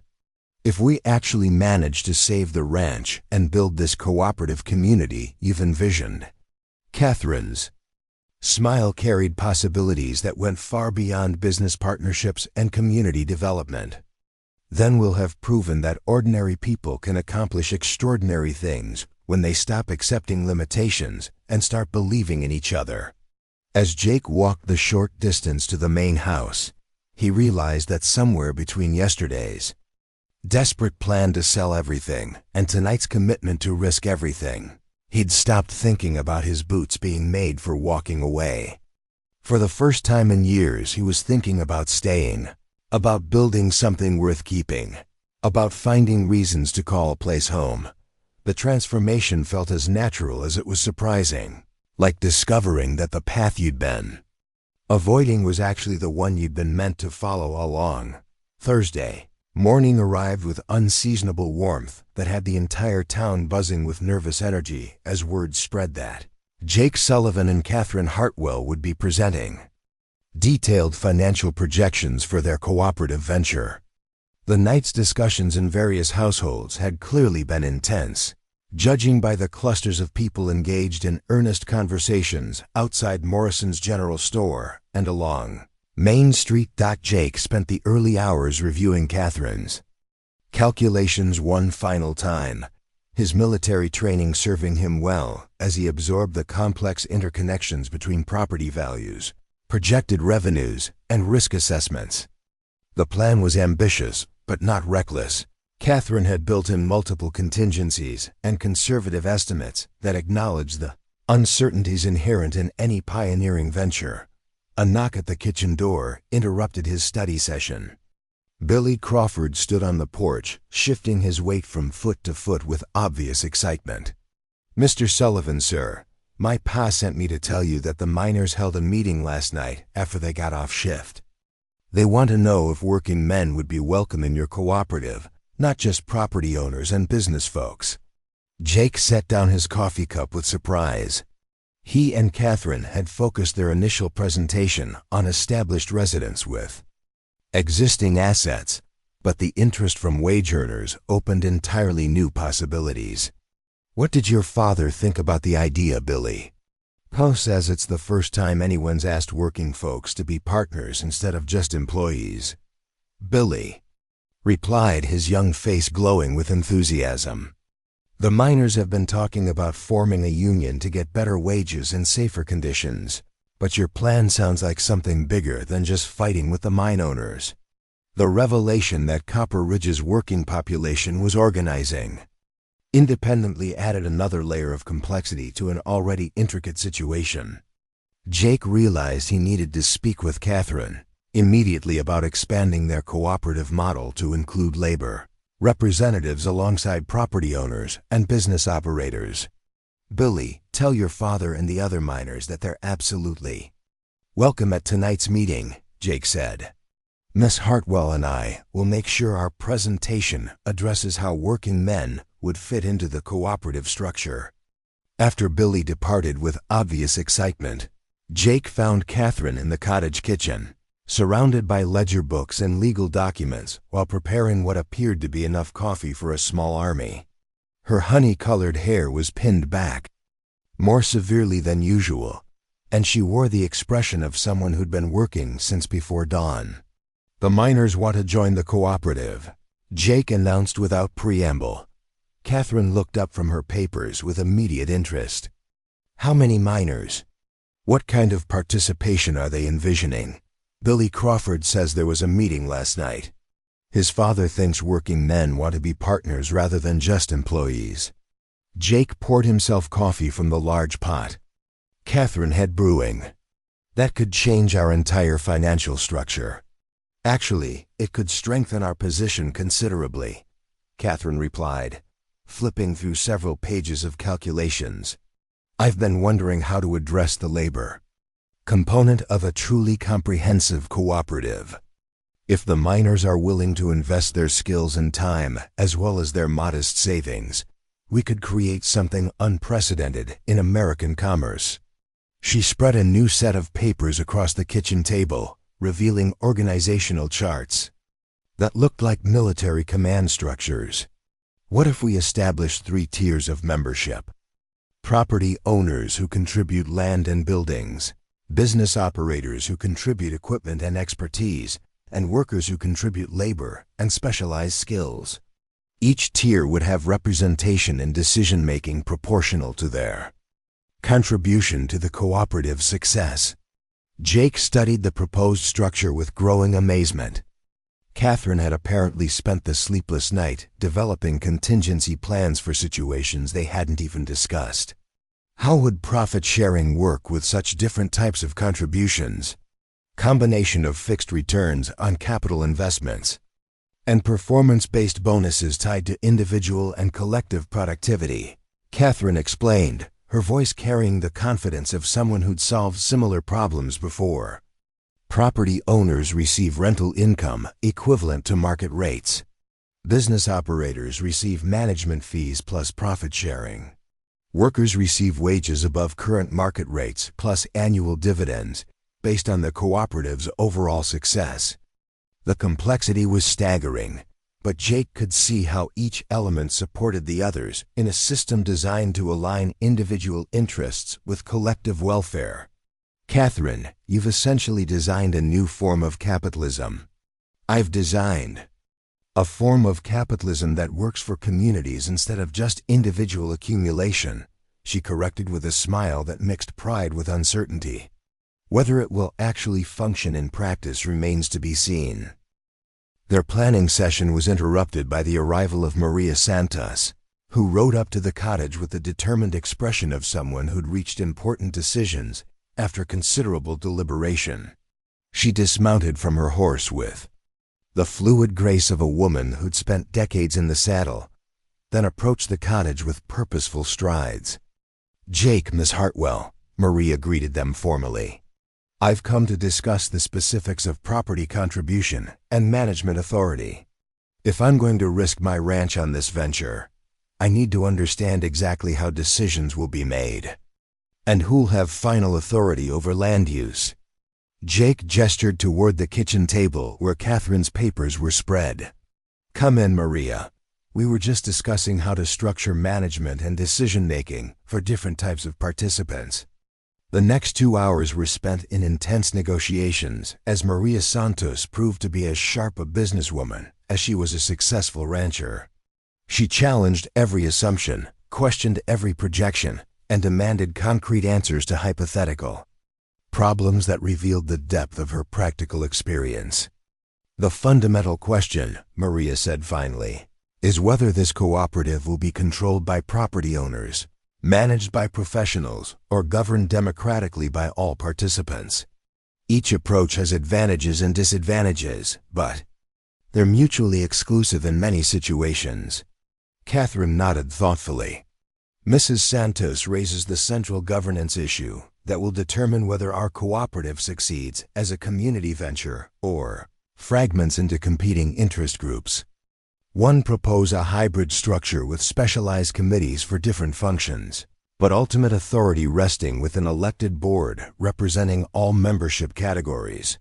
"That sounds democratic in theory," Maria replied skeptically, "but what happens when property owners want to expand operations, business managers want to diversify investments, and workers want higher wages? Someone has to make final decisions when interests conflict." Jake found himself drawing on his military experience as he considered the governance challenge. What if we structured it like a military campaign with clear chains of command for specific operations but overall strategy determined by consensus among senior leadership? The suggestion led to another hour of detailed discussion about authority structures, accountability mechanisms, and conflict resolution procedures. By the time Maria departed with apparent satisfaction, Jake felt as though he'd negotiated a peace treaty between warring nations rather than planned a business venture. "She's right to ask hard questions," Catherine observed as they watched Maria ride toward town. "If we can't answer her concerns convincingly, we'll never survive the scrutiny we'll face tonight." The afternoon brought a steady stream of visitors as word spread that Jake and Catherine were available for individual consultations before the evening's formal presentation. Joe Henderson arrived with detailed questions about cattle marketing and feed purchasing. Tom Bradley wanted to understand how cooperative farming might affect crop rotation and soil management. Even Sam Morrison stopped by to discuss how community ownership might change relationships between retailers and suppliers. Each conversation revealed new complexities and opportunities that neither Jake nor Catherine had anticipated. The cooperative venture was evolving from a desperate attempt to save one ranch into a comprehensive reimagining of how an entire community could organize its economic life. "Jake," Catherine said during a brief lull between visitors, "I need to tell you something that might affect your willingness to proceed with this venture." Her serious tone caught his attention immediately. "What is it?" Catherine hesitated, then spoke with the careful precision of someone revealing information she'd previously kept confidential. "I received a telegram yesterday from my father's business associate in Chicago. Word of our activities has reached certain financial circles, and there are people who view a successful cooperative venture as a threat to established economic arrangements." Jake felt a chill that had nothing to do with the mountain air. What kind of threat? "The kind that attracts attention from interests much larger and more powerful than Blackwood Industries," Catherine replied quietly. "If our cooperative succeeds, it could inspire similar efforts throughout the West. That possibility concerns people who profit from keeping communities dependent on outside capital and corporate control." The revelation added an entirely new dimension to their enterprise. Jake realized they weren't just fighting to save a ranch or build a community. They were challenging fundamental assumptions about how American commerce should function. "Catherine, are you saying we could face opposition from beyond Copper Ridge if this works?" "I'm saying that success could bring scrutiny and pressure we haven't planned for," she acknowledged. "People who control large amounts of capital don't appreciate demonstrations that their services might not be essential for economic development." Jake considered this information while watching the sun begin its descent toward the western mountains. The stakes were higher than he'd imagined, but that somehow made the venture seem more worthwhile rather than more frightening. "All the more reason to make sure we succeed," he said finally. "If we're going to challenge the system, we might as well do it properly." Catherine's expression brightened with relief and admiration. "I was hoping you'd see it that way." By 6 o'clock, Murphy's saloon was even more crowded than the previous evening as families arrived together and working men still dusty from their shifts mingled with property owners in their best clothes. The atmosphere was charged with anticipation and nervous energy as people who'd spent 36 hours discussing the cooperative proposal prepared to make binding commitments. Jake and Catherine had arranged their presentation materials with military precision, displaying maps, financial projections, and organizational charts on every available wall surface. The complexity of their proposal was evident, but so was the thoroughness of their preparation. "Friends and neighbors," Jake began when Frank Murphy called for attention. "Before we discuss the details of financial participation, I want to address the broader implications of what we're considering tonight." He gestured toward a map showing Blackwood Industries' planned operations throughout the Copper Ridge Valley. "This isn't just about saving the Sullivan Ranch anymore. It's about determining whether this community will control its own economic future or surrender that control to outside corporate interests." Jake's voice carried the authority of someone who'd accepted responsibility and intended to exercise it effectively. "Miss Hartwell and I have spent today consulting with many of you individually, and we've learned that this community has resources and capabilities that exceed our initial estimates. The question isn't whether we can raise $15,000, it's whether we can build something worthy of the sacrifices you're willing to make." Catherine stepped forward with the confidence of someone presenting a thoroughly researched business plan to sophisticated investors. "Based on our consultations and additional research, I can now present a comprehensive financial structure that accommodates 3 categories of participation. She outlined the tiered membership system she'd developed, explaining how property owners, business operators, and working men could contribute different types of value while sharing proportionally in the cooperative success. The presentation was detailed but accessible, addressing practical concerns while maintaining focus on the venture's transformative potential. The total capital requirement has increased to $18,000, Catherine announced. But the expanded membership base means individual contributions can be smaller while collective capabilities are larger. A murmur of relief rippled through the crowd as people realized the financial burden would be shared more broadly than initially proposed. Tom Bradley raised his hand from the middle of the room. Miss Hartwell, you're asking us to trust our life savings to an untested business model managed by people with no experience running cooperative enterprises.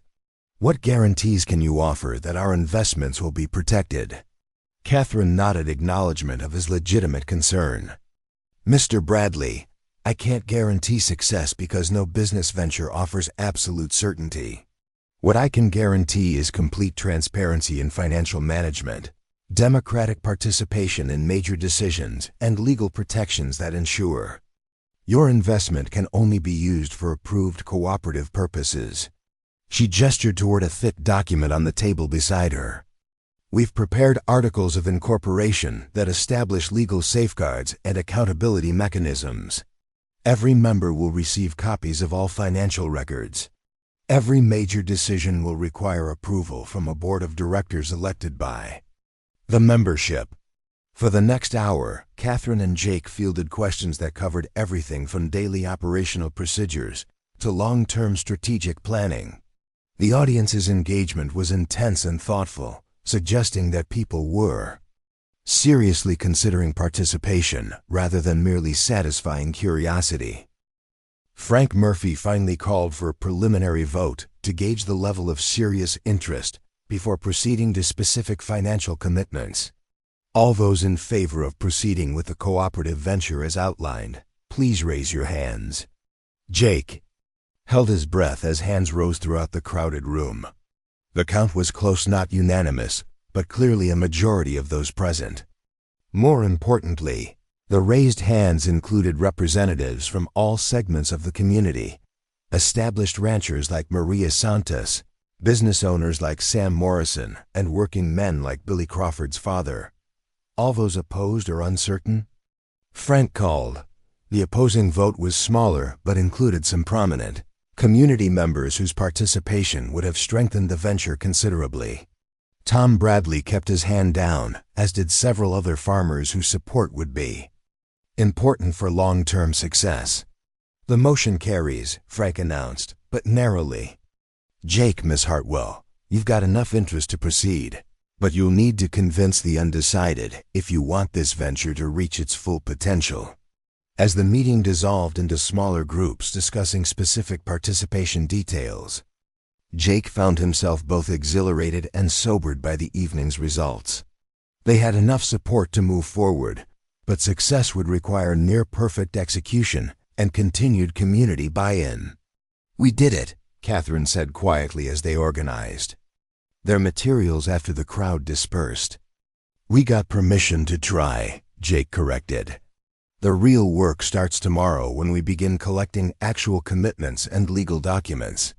Catherine's smile carried the satisfaction of someone who'd successfully completed the first phase of a complex campaign. Jake Sullivan, I think your grandfather would be proud of what you've accomplished here. As they walked back to the ranch under a canopy of stars that seemed brighter than usual, Jake realized that his transformation from someone planning to leave Copper Ridge to someone committed to building its future was now complete and irreversible. Tomorrow would bring new challenges and uncertainties, but tonight had proven that extraordinary things were possible when ordinary people decided to trust each other with their dreams. The boots that had been made for walking away were now firmly planted in Montana soil, and Jake Sullivan was finally ready to call someplace home. Friday morning dawned gray and blustery, with storm clouds gathering over the mountains like an ominous preview of the challenges ahead. Jake stood at the kitchen window of the main house, watching Catherine emerge from the cottage with an armload of legal documents and the determined expression of someone preparing for battle. Today would determine whether their ambitious cooperative venture remained an inspiring idea or became a binding reality that would change dozens of lives forever.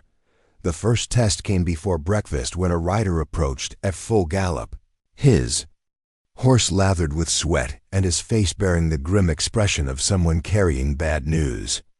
Jake recognized Deputy Marshal Tom Hartley, a man whose official visits typically meant trouble for someone in Copper Ridge. "Jake Sullivan," Hartley called out as he dismounted. "I've got a message from Judge Richardson in Helena. Blackwood Industries filed an emergency petition yesterday, claiming you've been interfering with legitimate business contracts and engaging in conspiracy to defraud creditors." Jake felt his stomach drop. "What kind of petition?" "Temporary restraining order preventing you from disposing of ranch assets or entering into any agreements that might affect the property's value," Hartley replied, pulling a folded document from his saddlebags.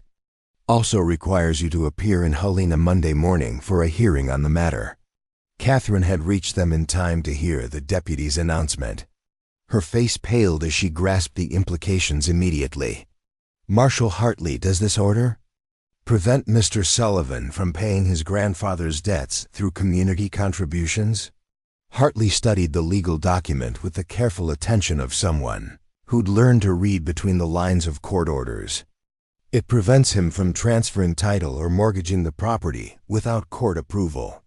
Whether accepting money to pay existing debts violates the order, that's a question for lawyers, not lawmen." After the deputy departed with promises to return Monday for Jake's transport to Helena, Catherine spread the restraining order on the kitchen table and studied it with the analytical intensity of someone trained in legal and financial documentation. "This is more sophisticated than I expected," she finally admitted. "Blackwood has excellent lawyers who understand exactly how to use territorial legal procedures to prevent community organization efforts." Jake read over her shoulder, noting language that seemed designed to criminalize exactly the kind of cooperative venture they'd spent 3 days organizing. "Can they do this? Use the courts to prevent people from pooling their money to help a neighbor?" "They can try," Catherine replied grimly. "The question is whether Judge Richardson will allow technical legal maneuvering to override legitimate community self-help efforts. Unfortunately, Richardson has a reputation for favoring established business interests over local concerns." The news of the restraining order spread through Copper Ridge faster than wildfire, reaching every household before noon and generating reactions that ranged from outrage to resignation. By early afternoon, Jake found himself fielding visits from cooperative participants who wanted to understand how the legal challenge affected their commitments. Maria Santos arrived first, her expression mixing anger with determination. "Jake, I've seen this kind of legal intimidation before. Corporate interests use the courts to prevent competition when they can't win through honest commerce. The question is whether we let them succeed. What are you suggesting, Maria?" "I'm suggesting we proceed exactly as planned," she replied firmly. "If Blackwood wants to argue in court that neighbors can't help neighbors pay legitimate debts, let them make that argument in front of a judge. Most territorial judges are practical men who understand community values." Her words were encouraging, but Jake remained concerned about the personal consequences for cooperative participants if the venture was later ruled illegal. "Maria, I won't ask people to risk criminal charges for conspiracy or fraud." "You're not asking," Catherine interrupted from the doorway where she'd been listening to their conversation. "We're volunteering. There's a difference between community members choosing to support each other and being coerced into illegal activities." The distinction was important both legally and morally, But Jake wondered whether territorial courts would appreciate such subtleties when powerful corporate interests were applying pressure for favorable rulings. Sam Morrison arrived shortly after Maria's departure, carrying a leather satchel that presumably contained his financial contribution to the cooperative venture. His weathered face showed the strain of someone who'd spent sleepless hours weighing risks against potential benefits. "Jake, my family's been discussing this legal business, and we've decided Blackwood's tactics convince us we're doing the right thing," Sam announced. "When corporations start using courts to prevent community cooperation, it's time for communities to stand together more firmly." He set the satchel on the kitchen table with a solid thump that suggested substantial contents. "That's $3,000 in cash and bank drafts, plus documentation transferring my store building to cooperative ownership. If Blackwood wants to fight dirty, they'll discover that Morrisons don't back down from bullies." Jake felt a surge of gratitude mixed with responsibility as he accepted Sam's contribution. Each person who entrusted their savings and property to the cooperative venture was demonstrating faith in his leadership that he couldn't afford to betray. The afternoon brought a steady stream of similar visits as cooperative members arrived to formalize their commitments despite the legal uncertainties. Billy Crawford's father contributed $200 in carefully saved wages, along with a pledge to recruit additional miners for the labor membership tier. Joe Henderson brought documentation transferring half his cattle herd to cooperative ownership in exchange for expanded grazing rights and marketing advantages. Most surprisingly, Tom Bradley appeared just before sunset with an apologetic expression and a thick envelope containing his delayed contribution to the venture. "Jake, I spent 2 days trying to talk myself out of this cooperative business," Tom admitted. "Then I heard about Blackwood's legal maneuvering, and I realized that backing down now would mean surrendering to the exact kind of corporate control we're trying to prevent." By evening, Catherine's careful accounting showed they'd collected over $21,000 in cash, property transfers, and binding commitments enough to clear the ranch's debts with substantial surplus for initial cooperative operations. The legal challenge remained, but the financial foundation was solid. "We've exceeded our most optimistic projections," Catherine announced as she tallied the final contributions. "More importantly, we've demonstrated that this community can mobilize resources quickly when facing external threats." Jake studied the list of contributors, noting names that represented virtually every segment of Copper Ridge society. Ranchers, miners, business owners, skilled craftsmen, and even several women who'd independently accumulated savings had all chosen to risk their financial security on an unprecedented cooperative venture. "Catherine, what happens if Judge Richardson rules against us? What happens to all these people's money if the cooperative is declared illegal?" Catherine set down her pen and met his eyes with the steady gaze of someone who'd considered every possible outcome. "If the cooperative is declared illegal, we return everyone's contributions and help them find alternative ways to resist corporate control. But I don't think that will happen." "Why not?" "Because territorial law strongly favors property rights and individual liberty. Blackwood will have to prove that voluntary cooperation among neighbors somehow violates those principles. That's a difficult argument to make convincingly." Her confidence was reassuring, but Jake remained troubled by the personal consequences he might face regardless of the cooperative's legal status. Monday's hearing in Helena could result in criminal charges that would destroy his credibility and leadership role even if the community venture survived. Saturday morning brought unexpected developments that complicated their carefully laid plans even further. A telegram arrived from Helena announcing that Territorial Governor Benjamin Harrison would be attending Monday's hearing personally, having heard about the unprecedented community organization efforts in Copper Ridge. "Is gubernatorial attention good or bad for our cause?" Jake asked as Catherine studied the telegram. "Potentially either," she replied thoughtfully. Governor Harrison has expressed support for local self-determination, but he's also under pressure from territorial business interests who contribute to his political campaigns. His presence means Monday's hearing will have implications far beyond our individual situation. The realization that their local struggle had attracted territorial political attention added another layer of complexity to an already intricate situation. Success or failure in Helena would affect not just Copper Ridge, but the broader question of whether communities throughout Montana Territory could organize cooperative resistance to corporate control. Saturday afternoon was devoted to finalizing legal documentation that would withstand judicial scrutiny while protecting individual participants from personal liability. Catherine worked with meticulous precision, creating corporate structures that satisfied territorial law while preserving the democratic principles that made their venture worth pursuing. The key is establishing clear legal separation between individual property rights and cooperative operations, she explained as she prepared the final incorporation documents. Participants retain ownership of their contributions while authorizing cooperative management for mutual benefit. Jake watched her work with growing admiration for the breadth of her knowledge and the depth of her commitment to their shared cause. Catherine Hartwell had transformed from a mysterious tenant into an indispensable partner whose intelligence and determination matched his own growing sense of purpose and responsibility. "Catherine," he said during a brief break in their documentation process, "I need to ask you something that's been troubling me since yesterday's legal challenge." She looked up from her papers with immediate attention. "What is it?"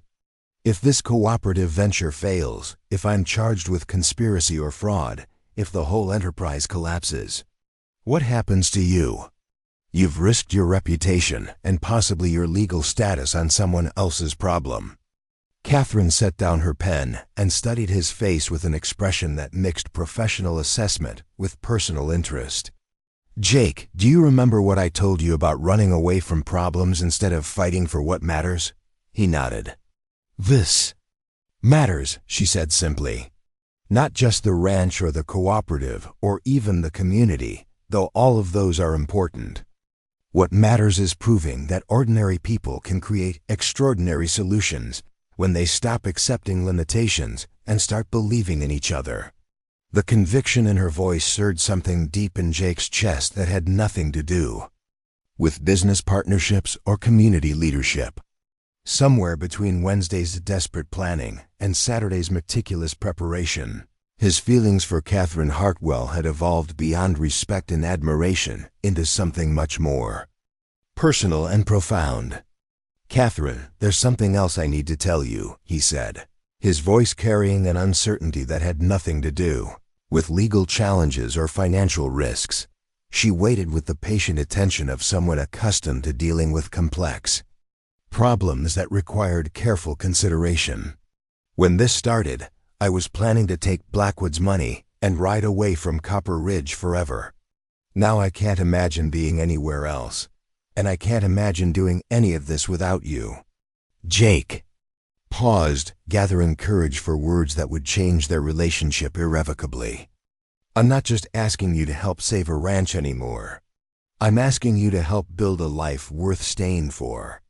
Catherine's expression shifted from professional concentration to personal vulnerability as she grasped the implications of his words.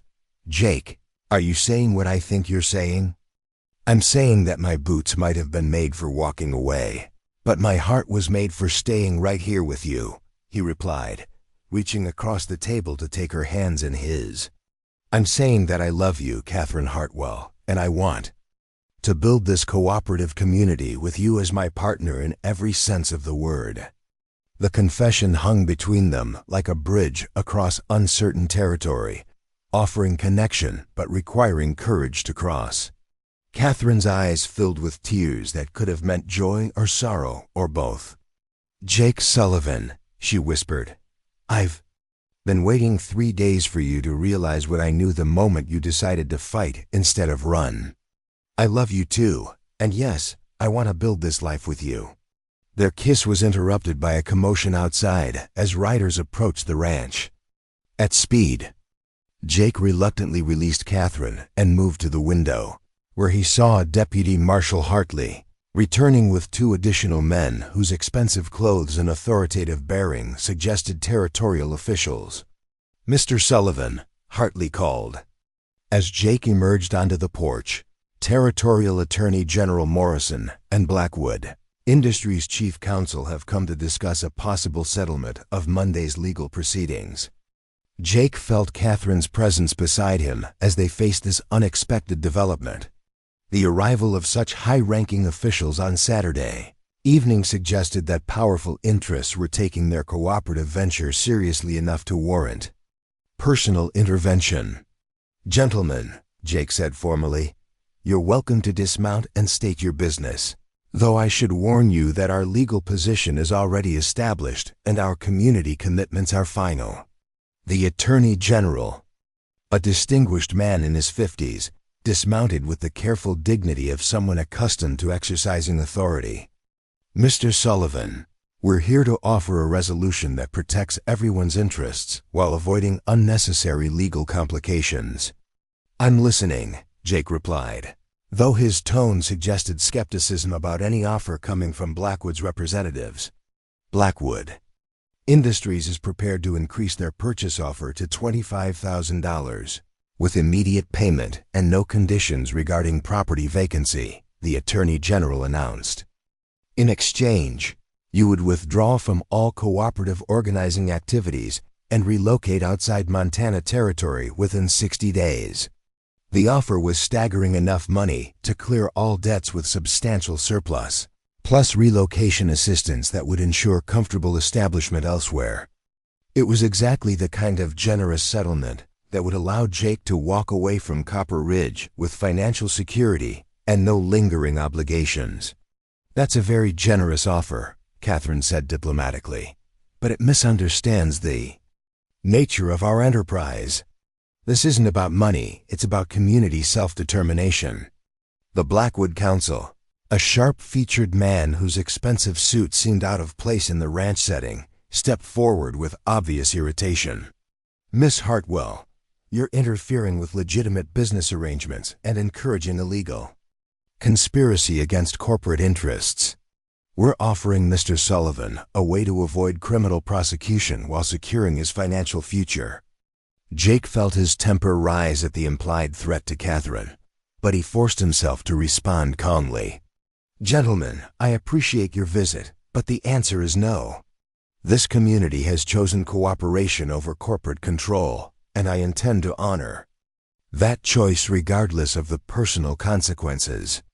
The Attorney General's expression suggested he'd expected this response, but felt obligated to make the offer anyway. "Mr. Sullivan, I hope you understand the serious legal jeopardy you're facing. Judge Richardson takes a dim view of activities that interfere with legitimate commerce.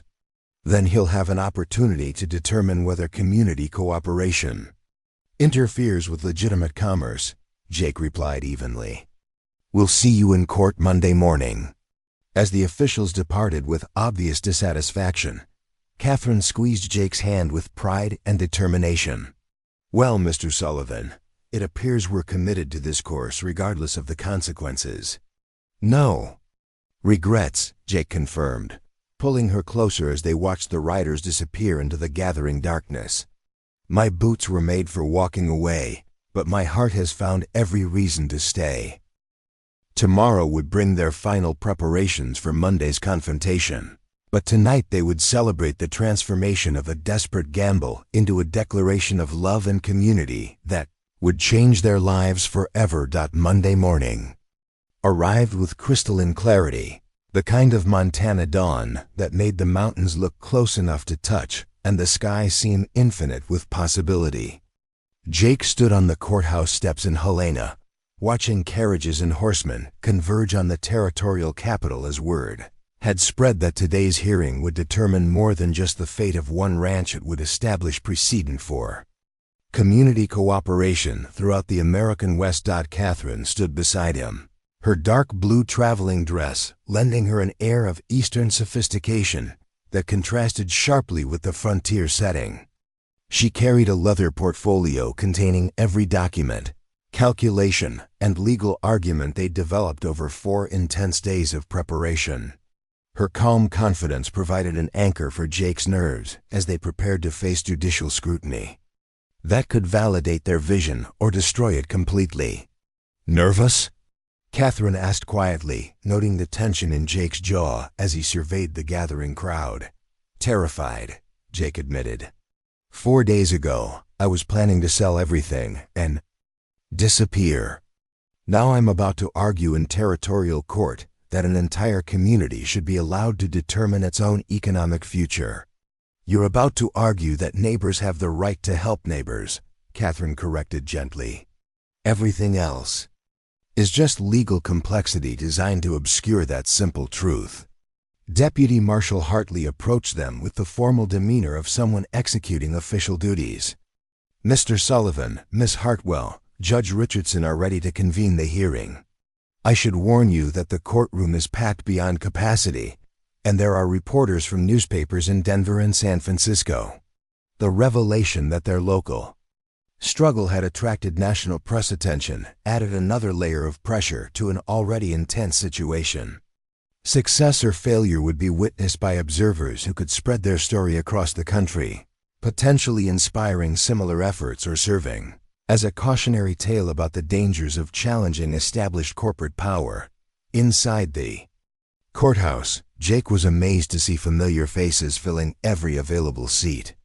Maria Santos sat in the front row alongside Sam Morrison and Frank Murphy, their presence a visible demonstration of community support that had traveled 60 miles to witness the proceedings. Behind them, miners from Copper Ridge occupied an entire section, their work clothes and calloused hands presenting a stark contrast to the suited lawyers and territorial officials scattered throughout the courtroom. Judge Richardson entered with the grave dignity befitting someone whose decision would affect hundreds of lives and establish legal precedent for community organization efforts throughout the territory. He was younger than Jake had expected, perhaps 45, with intelligent eyes that suggested careful consideration rather than predetermined conclusions.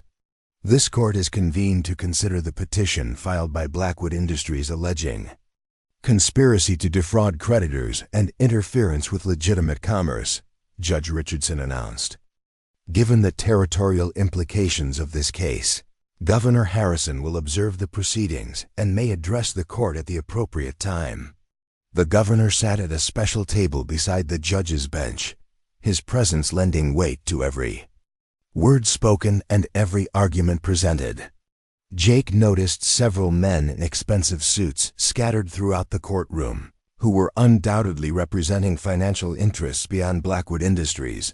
Blackwood's chief counsel rose first, presenting their case with the polished confidence of someone accustomed to arguing before territorial courts. "Your Honor, the defendants have organized an illegal conspiracy designed to prevent legitimate debt collection while establishing an unauthorized corporate entity that violates territorial commerce statutes."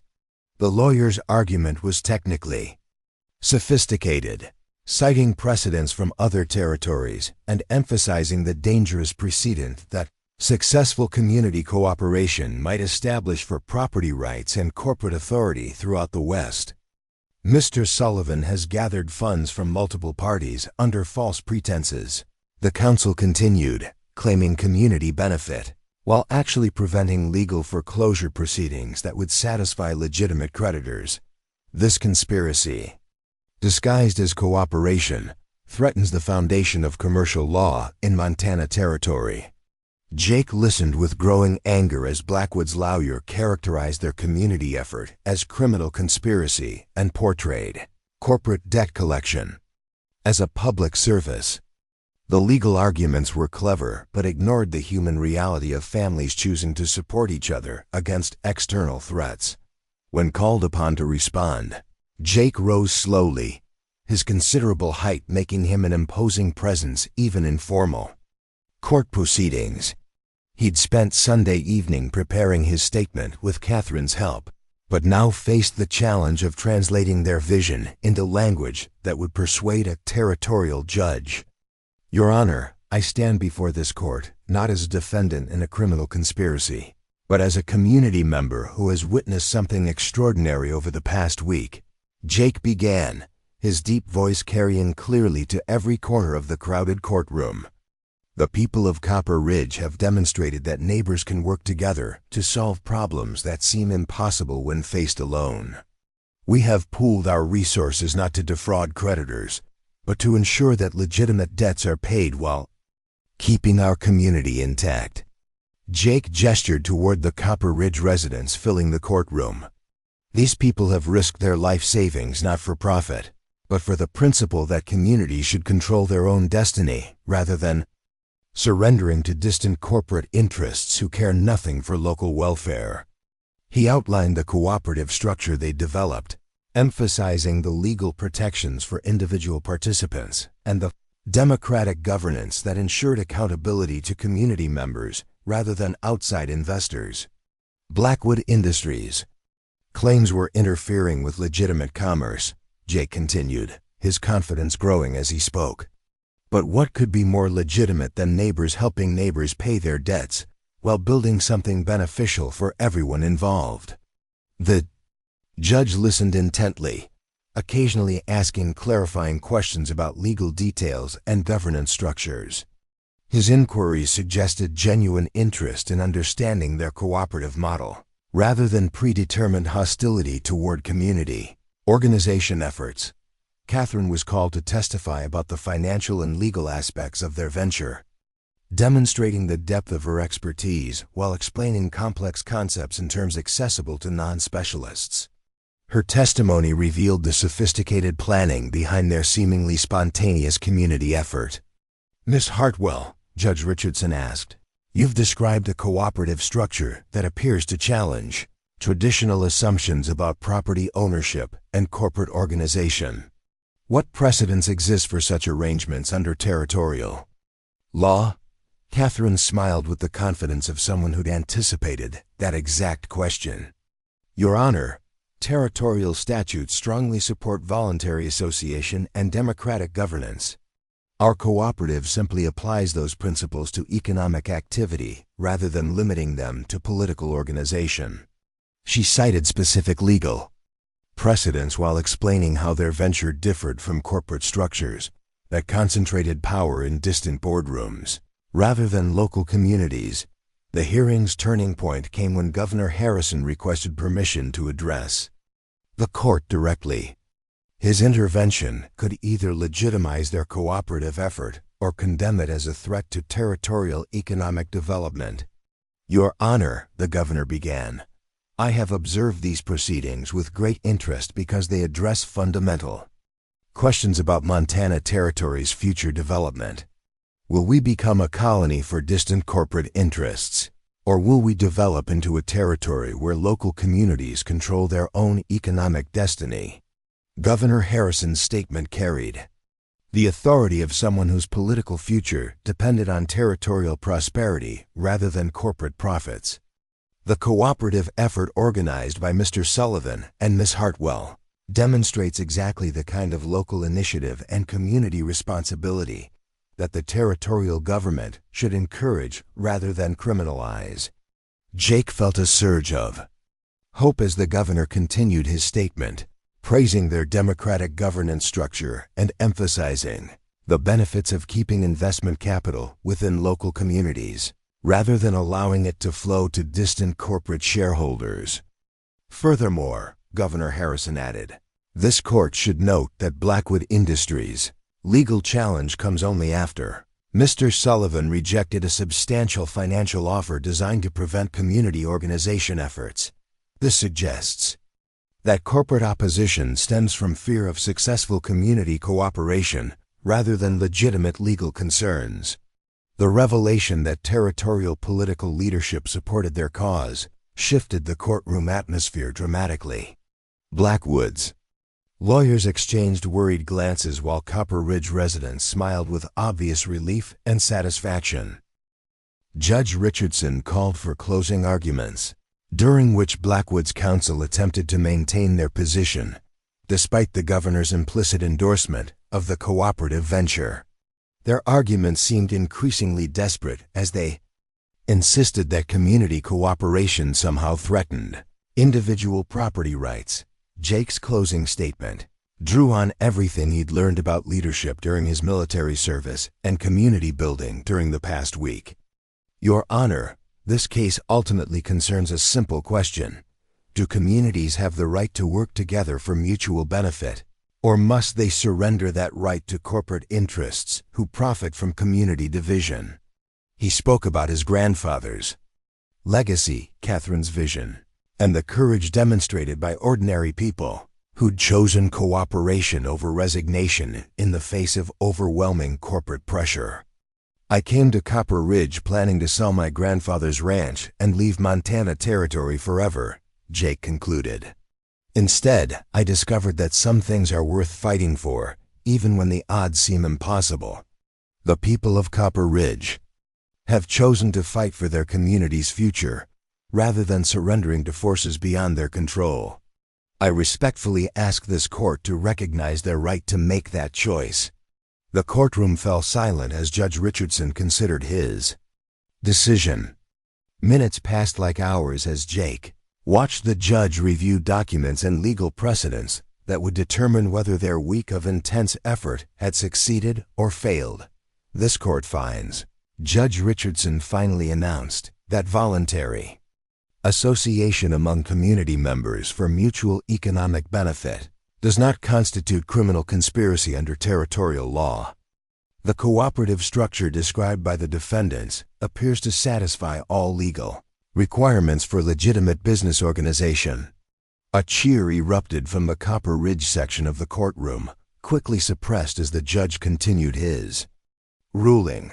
Furthermore, this court finds no evidence that the defendants have engaged in fraudulent activity or interference with legitimate commerce.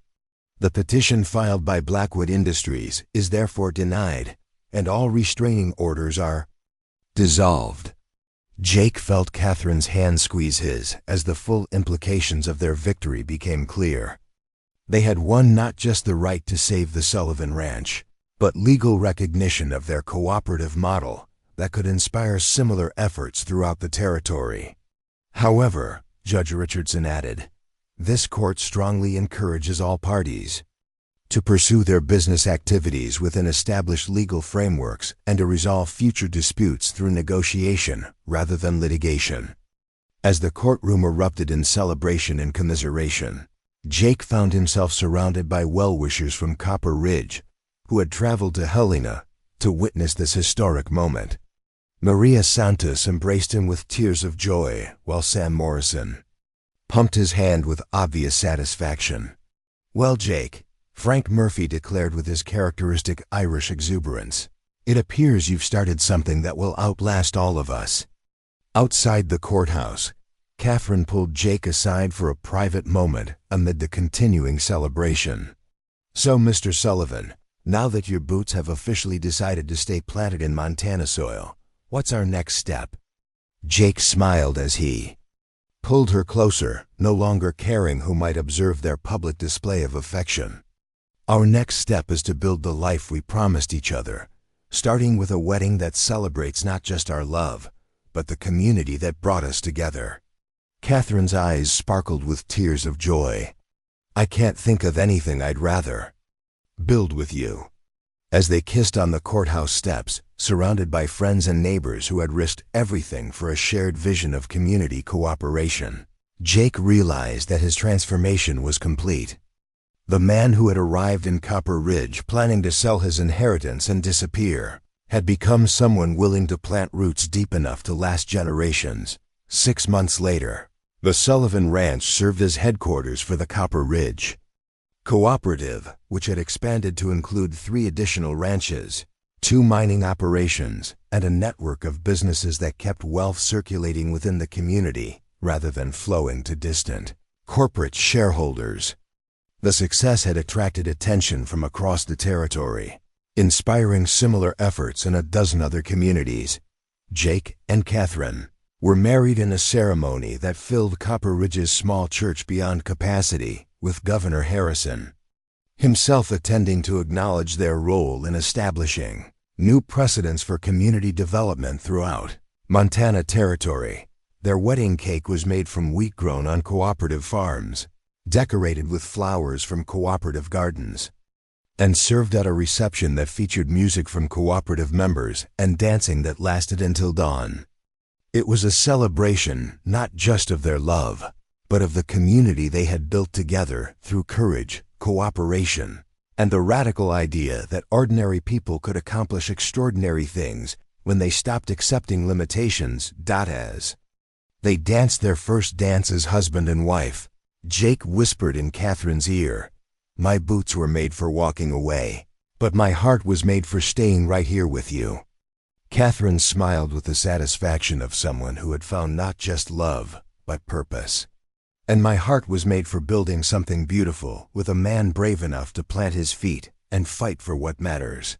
The Copper Ridge Cooperative thrived for decades, becoming a model for community-controlled economic development throughout the American West. Jake and Catherine raised 4 children who learned that cooperation was stronger than competition, that community was more valuable than individual wealth, and that sometimes the most important journeys end exactly where they began, but with people transformed by the courage to stay and build rather than walk away. The boots that had been made for walking away became firmly planted in Montana soil, supporting a man who had learned that the greatest adventures didn't come from running toward unknown horizons, but from standing firm and building something worthy of the next generation's inheritance. 3 years after the courthouse victory, Jake stood in the same spot where he'd first met Catherine, at the schoolhouse, watching their toddler son chase butterflies through the wildflower meadow that had once been barren pasture. The Copper Ridge Cooperative had transformed not just the economics of their community, but the very landscape itself through scientific farming methods and sustainable land management practices that Catherine had researched and implemented. The schoolhouse had expanded into a proper academy that attracted students from across Montana Territory, with Catherine serving as head mistress while continuing her role as the cooperative's chief financial officer. Her educational innovations had gained recognition from the territorial government, which now cited Copper Ridge as a model for rural development throughout the American West. "Papa, look," little Peter Sullivan called out in the clear voice that already carried hints of his father's commanding presence. The boy held up a monarch butterfly that had landed trustingly on his small hand, its orange and black wings catching the afternoon sunlight like stained glass. "Beautiful, son," Jake replied, scooping up the child who bore his grandfather's eyes and his mother's quick intelligence. "Your mamma says butterflies are nature's way of showing us that amazing transformations are possible when we're patient enough to let them happen." Catherine emerged from the schoolhouse carrying their infant daughter, Margaret, whose birth 18 months earlier had finally convinced the last skeptics in Copper Ridge that the Sullivan family was permanently rooted in Montana soil. The baby gurgled contentedly as she observed the world with dark eyes that missed nothing, already showing signs of the analytical mind she'd inherited from her mother. "The Denver investors have confirmed their visit next month," Catherine announced, as she joined her family in the meadow. "They want to study our cooperative model for possible implementation in Colorado mining communities." Jake nodded with satisfaction. The success of the Copper Ridge Cooperative had attracted attention from progressive businessmen throughout the West, who recognized that community-controlled development offered superior long-term prospects compared to extractive corporate models that left depleted communities in their wake. "Any word from the territorial legislature about the statehood petition?" Jake asked. "Governor Harrison believes Montana will achieve statehood within 2 years, and he specifically cited our cooperative as evidence that the territory can govern itself effectively," Catherine replied with obvious pride. "We've become an example of democratic self-determination that supports the case for full statehood." The political implications of their local success continued to expand in ways neither Jake nor Catherine had anticipated. During those desperate 4 days when their primary concern was saving a single ranch from foreclosure, the cooperative model had inspired similar efforts in 8 other Montana communities, creating a network of locally controlled economic development that was reshaping the territory's relationship with outside corporate interests.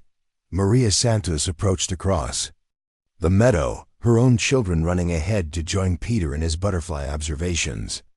At 52, Maria had become the cooperative's most successful rancher, expanding her operation to include specialty cattle breeding that supplied breeding stock to ranchers throughout the Northwest.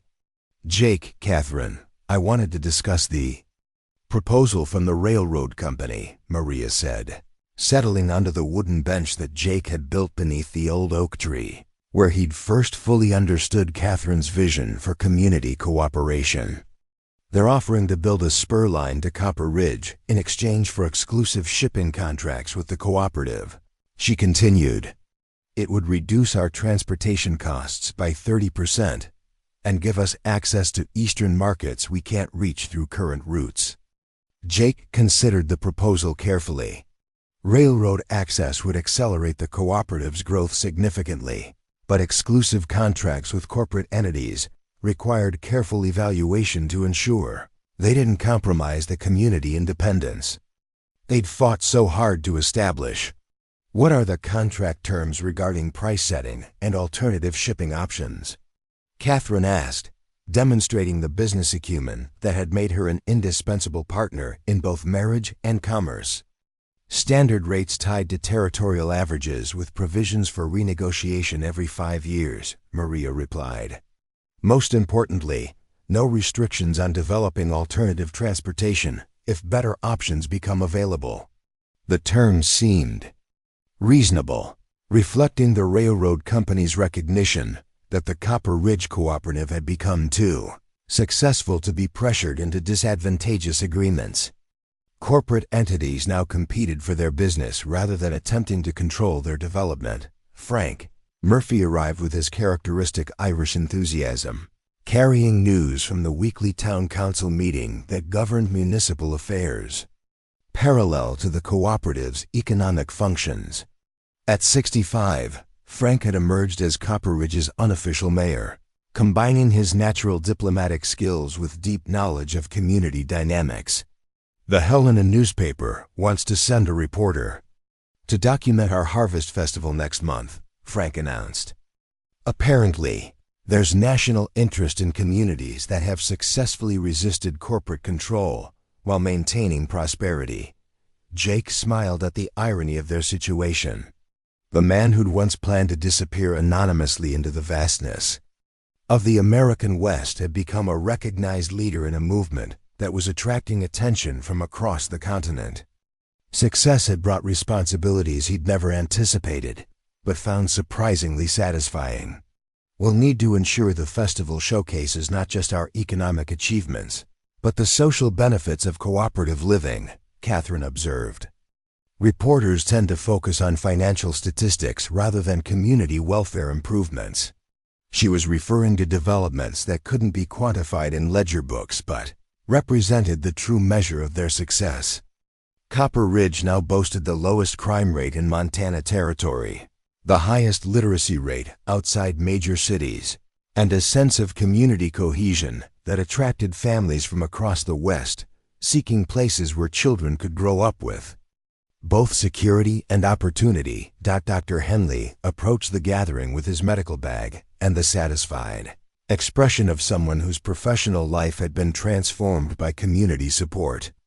The cooperative's medical fund had allowed him to acquire modern equipment and continue his education through correspondence with Eastern medical colleges, making him one of the most qualified physicians in the territory. The medical cooperative in Billings has requested a consultation about establishing their own community health fund, Dr. Henley announced. They've heard about our success in reducing both medical costs and health problems through preventive care and community support. Jake felt pride in knowing that their local innovations were inspiring improvements in communities throughout Montana. Territory. The Copper Ridge model had proven that ordinary people could create extraordinary solutions when they combined individual initiative with collective action. As evening approached and their impromptu gathering prepared to disperse, Jake found himself reflecting on the journey that had brought him from desperate financial crisis to community leadership. The transformation hadn't been easy or certain, but each challenge had revealed capabilities he'd never known he possessed. "Catherine," he said as they walked home through streets lined with prosperous businesses and comfortable homes that bore little resemblance to the struggling frontier town he'd encountered 5 years earlier. "Do you ever wonder what would have happened if I'd taken Blackwood's money and left for Texas?" Catherine shifted baby Margaret to her other arm while young Peter skipped ahead, chasing fireflies in the gathering dusk. "I think you would have discovered that running away only works until you find something worth running toward," she replied thoughtfully. "Eventually, you would have realized that the life you were seeking couldn't be found somewhere else. It had to be built where you were." Her words carried the wisdom of someone who'd also learned that authentic happiness came not from escaping difficulties, but from engaging with them constructively alongside people who shared your values and commitment. "Besides," Catherine added with a smile that still made Jake's heart skip after 5 years of marriage, "I have a feeling that even in Texas, you would have found yourself organizing cooperatives and building communities. Some people are born to lead, whether they recognize it immediately or not." As they reached their front porch, Jake paused to look back at the town spread below them in the valley. Electric lights now illuminated Main Street, powered by the cooperative's own generating station. Children played safely in yards where gardens flourished and families prospered. The evening air carried the sounds of contentment rather than desperation. "You know," Jake said as he opened the door to the home they'd built together, "I used to think my boots were made for walking away because I was afraid of being trapped. Now I realize they were made for walking away from the wrong things so I could walk toward the right ones." Catherine kissed him gently as they entered the warm glow of their living room, where a fire crackled in the hearth and books lined shelves that reached toward the ceiling. "And what were the right things? Jake Sullivan?" Jake looked around at the home filled with love, the community visible through their windows, and the woman whose vision had transformed his life in ways he could never have imagined. Love that grows stronger with time, work that matters beyond personal gain, and roots deep enough to nourish future generations. The boots that had once been made for walking away now carried him through each day of a life built on the radical idea that staying and fighting was sometimes the greatest adventure of all. And in the warmth of his family home, surrounded by the sounds of a thriving community he'd helped create, Jake Sullivan finally understood that the journey he'd been seeking had been waiting for him all along in the place he'd been too afraid to call home. And in the end, that made all the difference. Up next, you've got 2 more standout stories right on your screen. If this one hits the mark, you won't want to pass these up. Just click and check them out. And don't forget to subscribe and turn on the notification bell so you don't miss any upload from us.